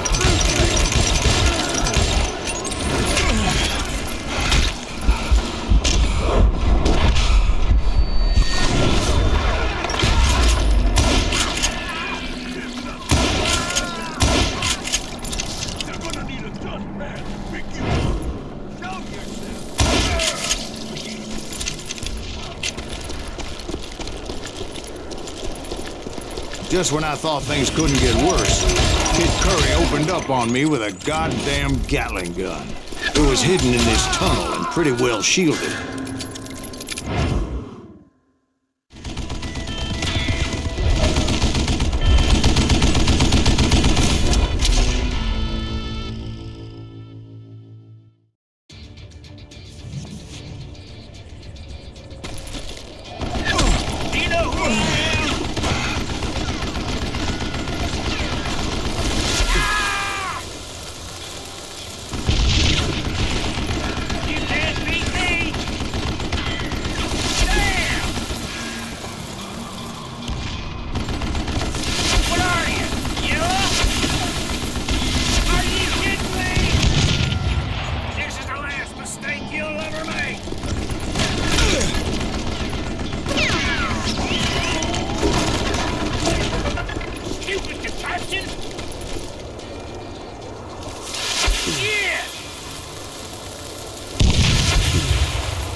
Eventually, I brought that tunnel down. And that's when I met Kid Curry himself. He had decided to stop pussyfooting around and deal with me personally.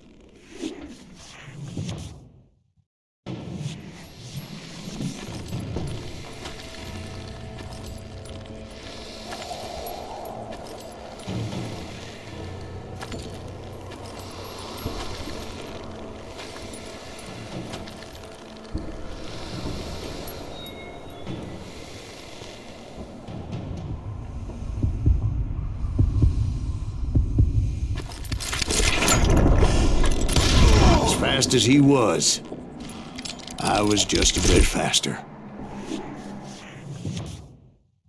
And as he lay wounded, I demanded to know the whereabouts of Roscoe Bob Bryant.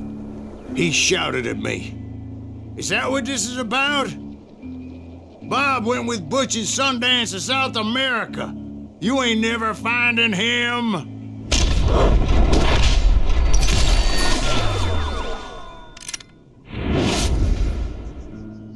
Those were his last words.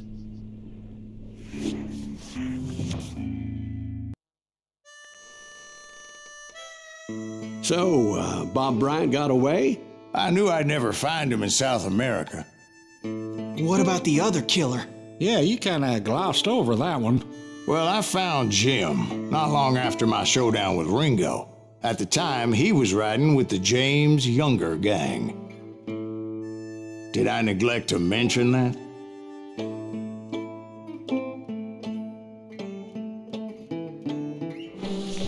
Jesse James? The greatest outlaw who ever lived? Jesse and his kin rode with Quantrill when he raided Lawrence, Kansas, and killed near 200 people, boy. Nothing great about that. And from there, him and his brother went on to rob banks and trains from Kansas to Missouri. Which is why there was such a rich bounty on their heads. 40 grand for both of them, dead or alive. That's one hell of a payday.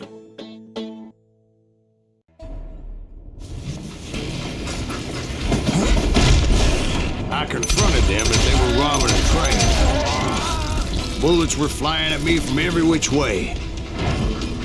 But I knew I'd have to fight my way forward if I was gonna find this Jim.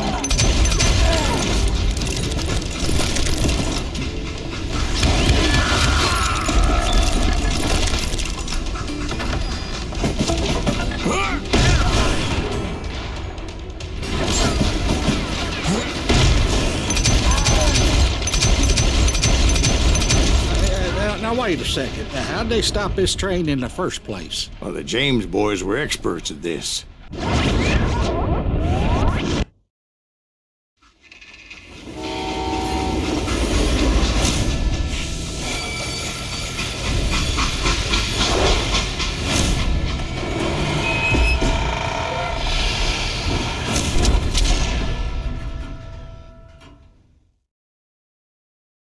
They hopped a freight train, having heard there was a big payroll in the express safe.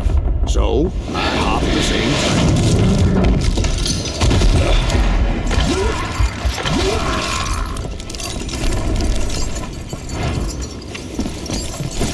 The James Younger gang was decimated after that little fiasco they had in Northfield, Minnesota. So Jesse needed more men and took on the killer I was after, along with a host of others. I was hoping to find my man and put a bullet in his head. Climbing around that train, I must have swallowed 100 damn bugs before I reached James that. Younger gang pulled the first train robbery west of the Mississippi. Sounds like you hold them in high regard. Everyone knows they were the most famous outlaw gang ever. And you took them all on by your lonesome. Again. I'm finding this all a little hard to swallow, friend. Well, maybe you need to wash it down with some whiskey. By the way, did I mention that train was flying down those tracks like a bat out of hell? Anyway, excuse me, Ben. Where would I find the gentleman's facilities? Suddenly I have an urgent need to drain my one-eyed snake. Well, I've had more than a few drinks, and I've been sitting here for quite a spell. Right through there. Let me show you. I never heard so much malarkey in my life. You think he's bullshitting us? You don't think he's Silas Greaves? I think he's just some old drunk looking for some free liquor.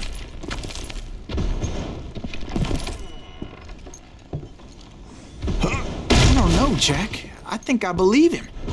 You don't think he met Jesse James? Boy, you gotta be kidding me. That story makes no sense at all. Jack. I mean, you gotta be 2 bricks short of a load to believe that cock and bull story. I don't agree. Jack, lay off the But bar. you seriously think that tired old man went toe-to-toe with Jesse James? Well, that's better.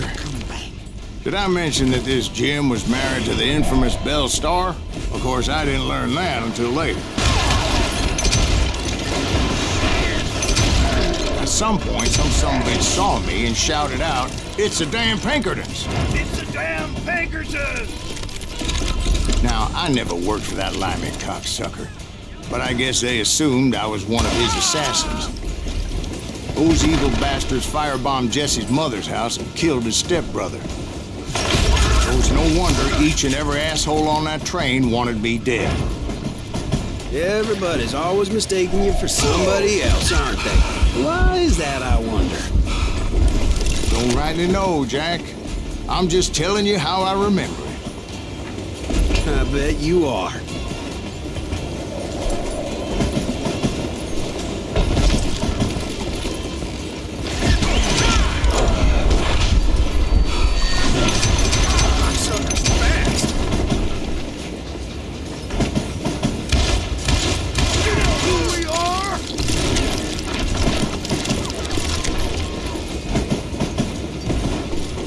I came across a flat car piled high with logs and had to come up with a creative way to make my way forward.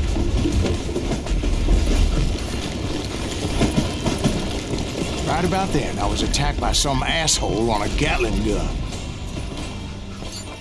Well, seems like you run into a lot of them. Asshole? Gatling guns.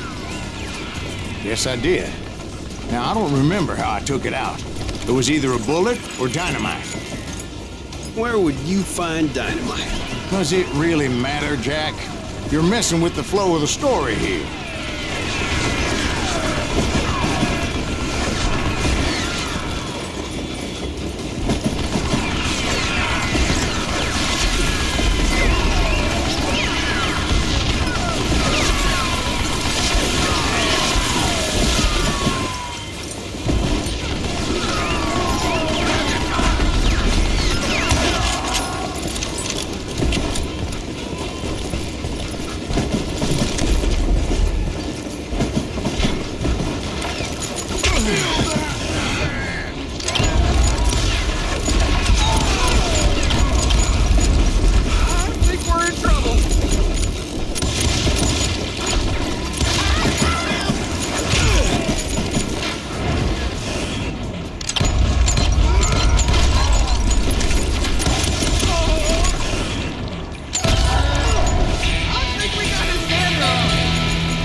Looking for Jim and shooting any son of a bitch stupid enough to get in my way. And that included Jesse James himself.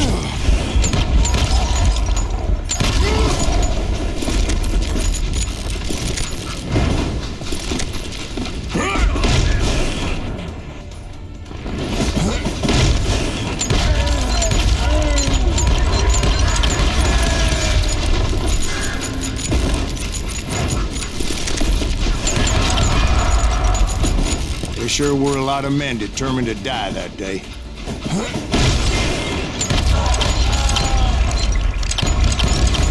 That asshole just killed Red?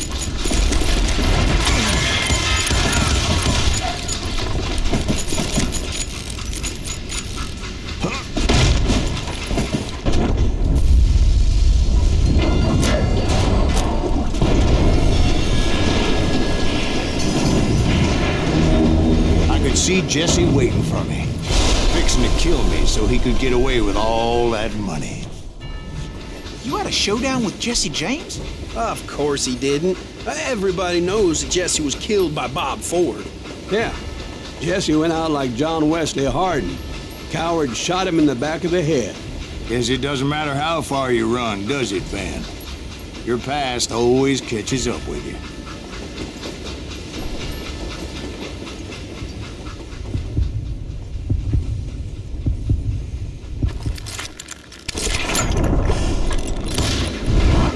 Yeah, I didn't kill Jesse James. Just wounded him bad enough to convince him to hang up his guns. What about that Jim fella? What happened to him? I figure he was up front with a gun to the engineer's head. That bastard slipped away again. I'll tell you how I got him. But first I need to wet my whistle.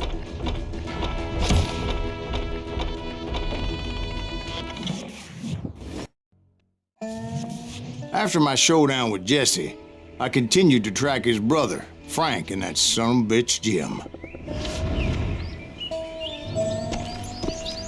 I followed those bastards into the high mountains as they were going to ground. What mountains would that be? Somewhere in the Ozarks, I believe. The perfect place to hide out from the authorities. In fact, before I could find them, some Indians who fled the res and were hiding out from the military found me first. They probably thought I was a cavalry scout and didn't want me telling the military where they were. Injuns? They could have been Cheyenne, but there was all sorts of renegades roaming the landscape back then.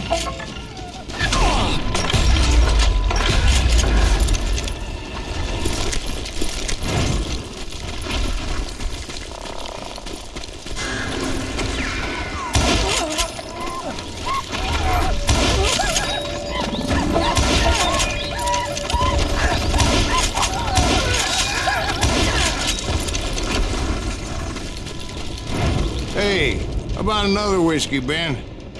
Nothing better to soothe the troubled soul.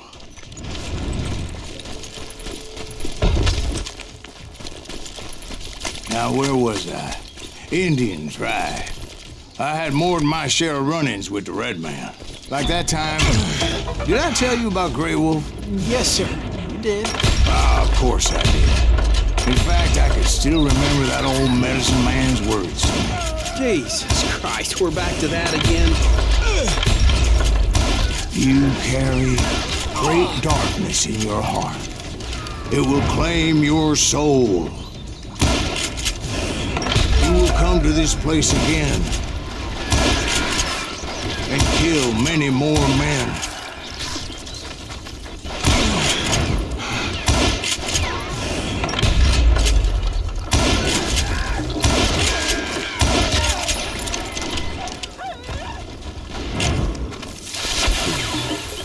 Darkness will grow until it consumes everything you are.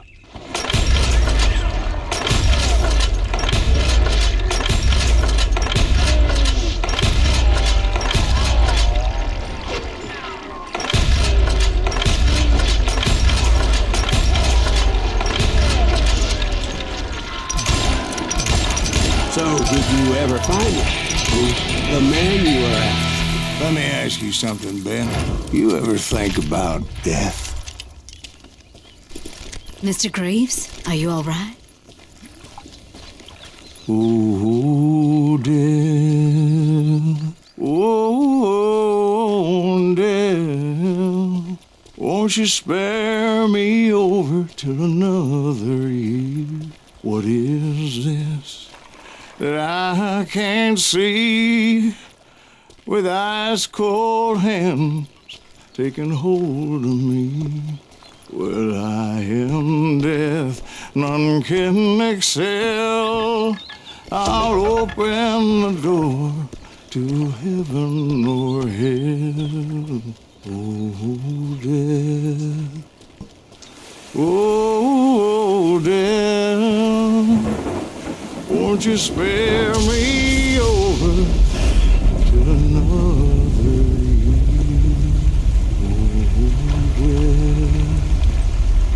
Oh, death, won't you spare me over till another year? So are you gonna answer the question? What question is that? Jim Reed. Did you ever find him? Reed was indeed that son-bitch's surname. That's right, Ben. A despicable character. I remember him laughing like a hyena that cold morning they lynched me and my brothers. He was intent on avoiding my vengeance, but nothing was gonna stop me. Nothing.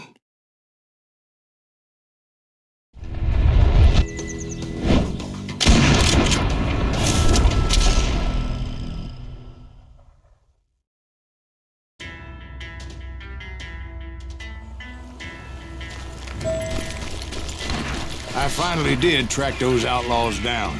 They had long rifles with scopes and were well positioned to pick off any poor soul who came anywhere close.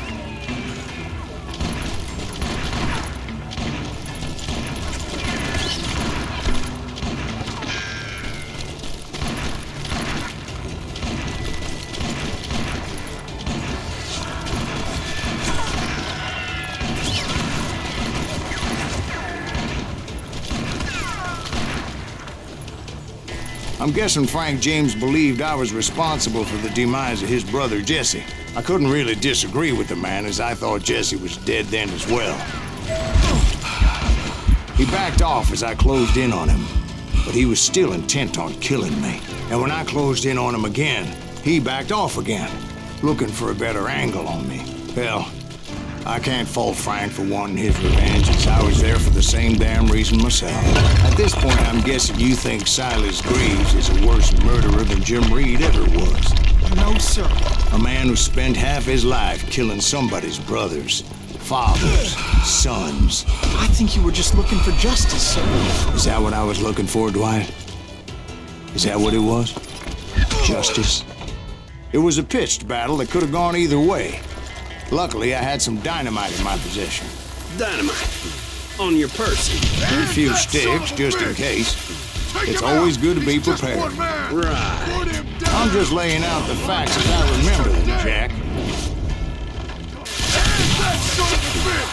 Take him out! He's just one man! Put him down! I want that bastard dead! Oh, I'm gonna blow your damn head off! This is gonna hurt!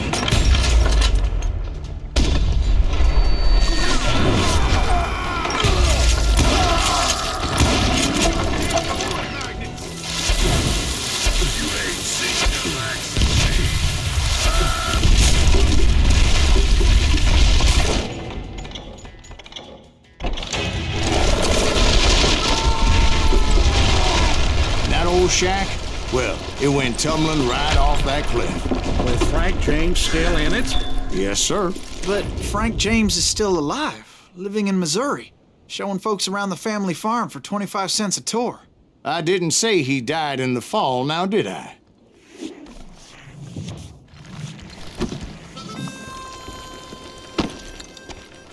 I'm done with this damnable outlaw life!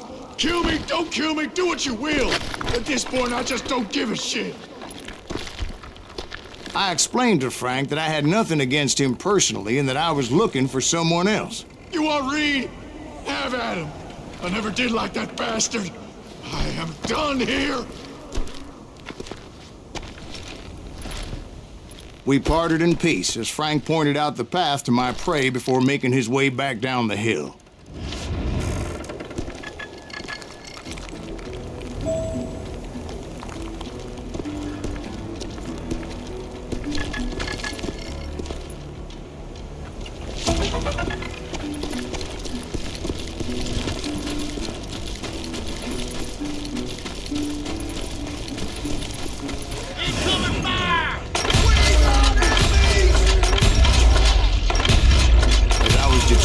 To let that murderer escape my revenge again.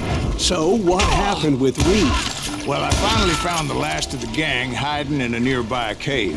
First, I had to dispatch the lookouts. But rather than wander in willy-nilly, I decided it would be better to smoke that sumbitch out. Hey, Reed! I shouted. No wonder you're so ornery. Can't be easy being married to Belle Starr. While you're off providing for the family, she's spreading her legs for every Tom, Dick, and Cole Younger. Not an attractive woman exactly, but very friendly. At least she was to me. Son of a bitch! It was then that the last bunch of bandits jumped out of hiding. Why won't this asshole give up?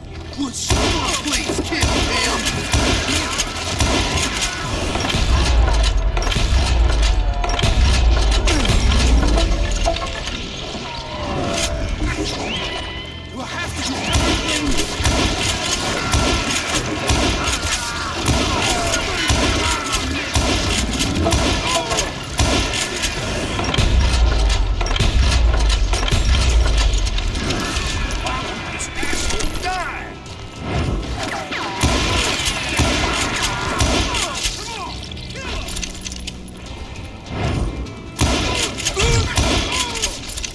Eventually, it was just me and Reed. I had waited a long time to face him down, so I could repay him for what he did to my brothers.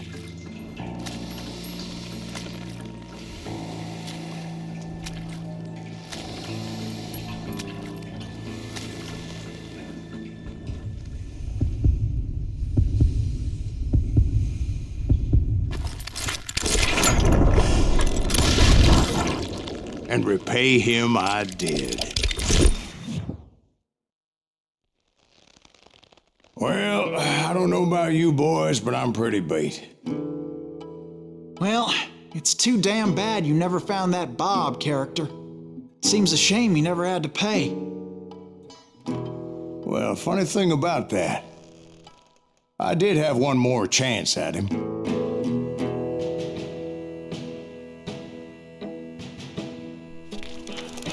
Six months ago, I heard that Butch and Sundance were back in the States and had gathered up some of their old gang.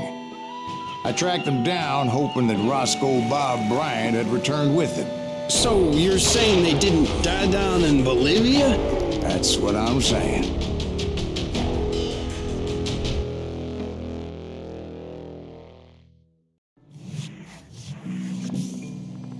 For 40 years I had waited to get my hands on the last of my brother's killers.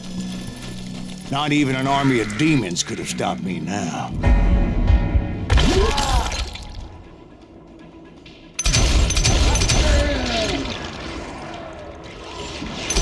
Both Johnny Ringo and Jim Reed fell fairly quickly.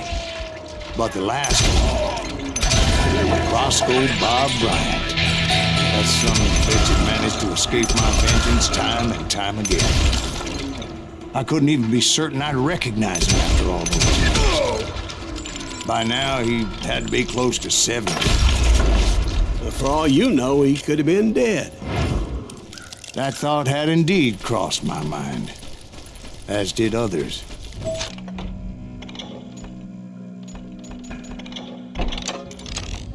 For instance, did my thirst for vengeance turn me into something worse than the man I was after? By this point in my storied career, I had killed more men than Bob Bryant ever had. I was furious as hell at that bastard for making me who I am. Nothing could stop me from taking his life. I'd been after that killer forever. From the time I rode with Billy the Kid. But that chapter of my story you already know. Chapter of that fairy tale, you mean? Suddenly it was 1910. Here I was, an old man roaming a ghost town dead almost 2 decades. The town was falling apart, just like me.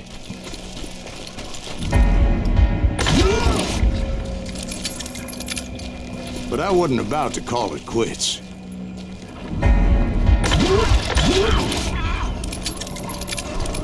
Even though the ghosts of my dead brothers were begging me to end what I started so long ago. Mr. Graves, are you all right? Would you like some water? The Wild Bunch knew I was there. They were after a treasure they had hidden before they fled, buried in the grave of a dead amigo. I intended to fill that grave with Bob Bryant's corpse. But like I said, the bandits knew I was on to them. They lured me in and hit me with everything they had.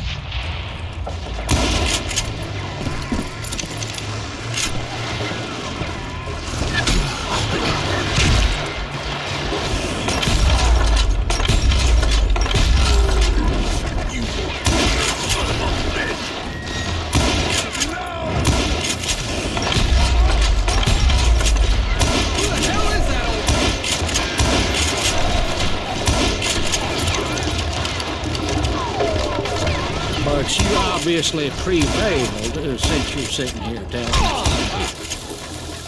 Actually, in that moment, I did not prevail. So I suppose we're talking to a ghost. Funny you should put it like that, Jack.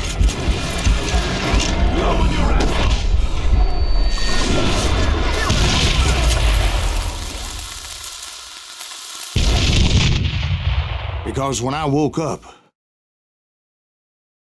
From the dead? There was silence all around me. I could swear to God I saw Billy then. Billy who? Billy the kid. William Bonney. He was shooting at me from a rooftop. Here, there, even over there. So I am right. You are touched in the head. Mr. Greaves, perhaps we should switch you to coffee? You see that old Indian again, too? No, but I did see Billy's killer, Patrick Floyd Garrett. He came at me guns a-blazing. But I knew that old war horse had died 2 years before. I wondered if maybe I was dead too and confronting the ghosts of my past. Perhaps all my sins were coming back to haunt me and drag me down to perdition. I saw Henry Plummer throw dynamite at me. In the gates of the cemetery, I saw John Wesley Hart, just like I remembered him.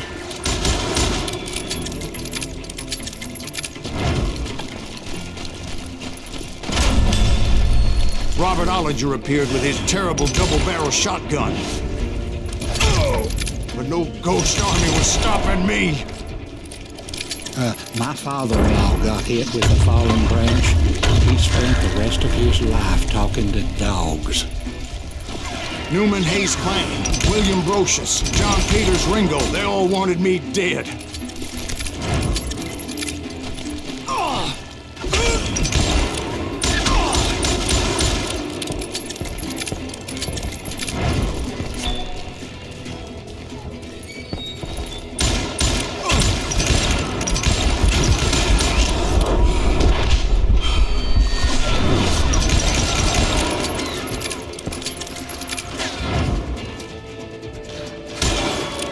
The Dalton brothers, Robert and Grattan, guardians of the Garden of the Dead.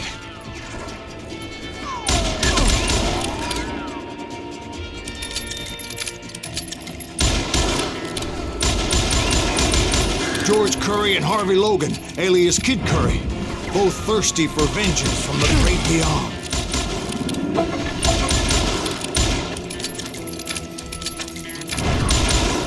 Jesse, Woodson, James, and Jim Reed.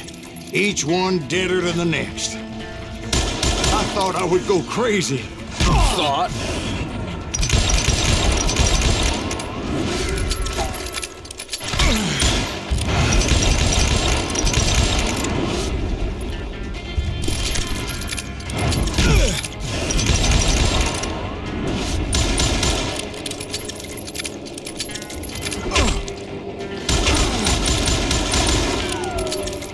Finally, I saw Harry Alonzo Longabaugh. The Sundance Kid?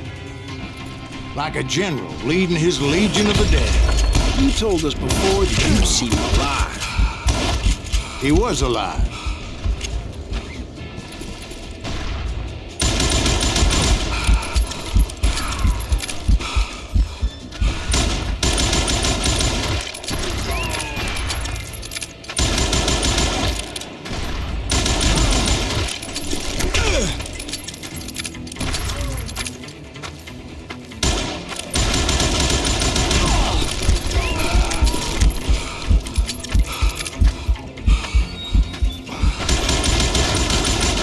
Voice called to me from afar. It was Robert Leroy Parker, a.k.a. Butch Cassidy, coming at me from out of the fog. Thanks for taking care of that bastard.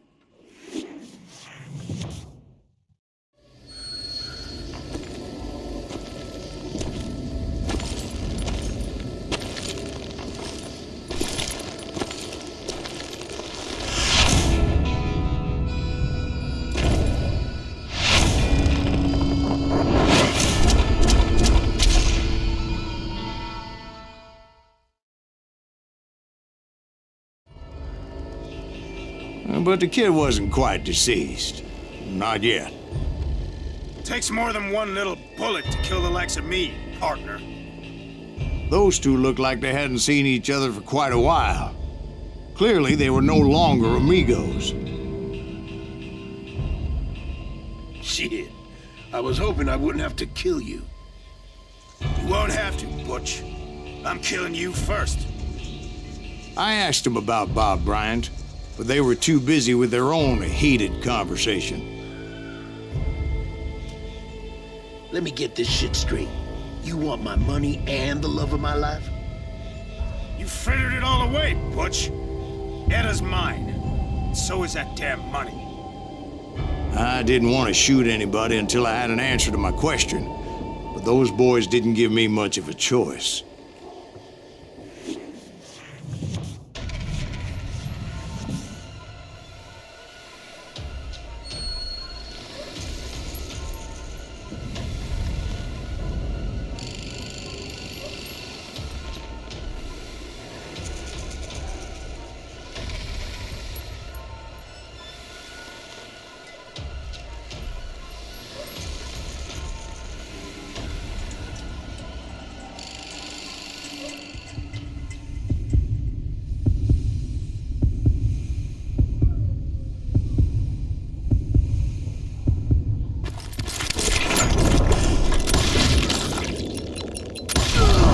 Butch Cassidy and the Sundance Kid died there in that cemetery not 6 months ago. Butch Cassidy and the Sundance Kid were killed by the Bolivian army. Everybody knows that. That's the legend, but it ain't the truth. So, you never found Bob? There is no Bob. This old sumbitch ain't even Silas Greaves. Sir, is that true? Have you been pulling our legs this whole time? Well, not the whole time. Oh, man, I think you've worn out your welcome here. Maybe you're right, Jack. Maybe it's time to pay. You see, Ben, or should I say Bob, your past always catches up with you. I was a different man back then, crazy. Drinking, I've changed my ways, I swear to you. If I could turn back the clock, But you can't, Bob.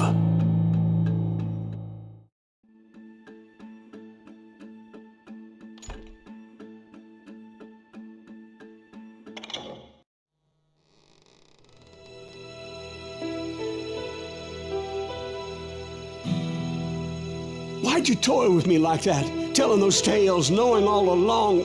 Why not just lay your cards on the table? Here. I won't have it said that I left you with nothing.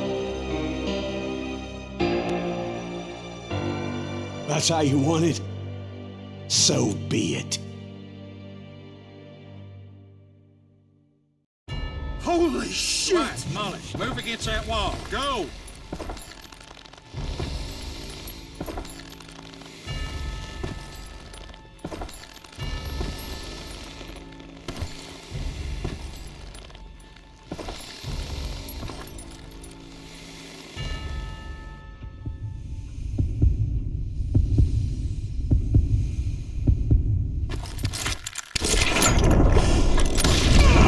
Oh my God! Oh, Jesus!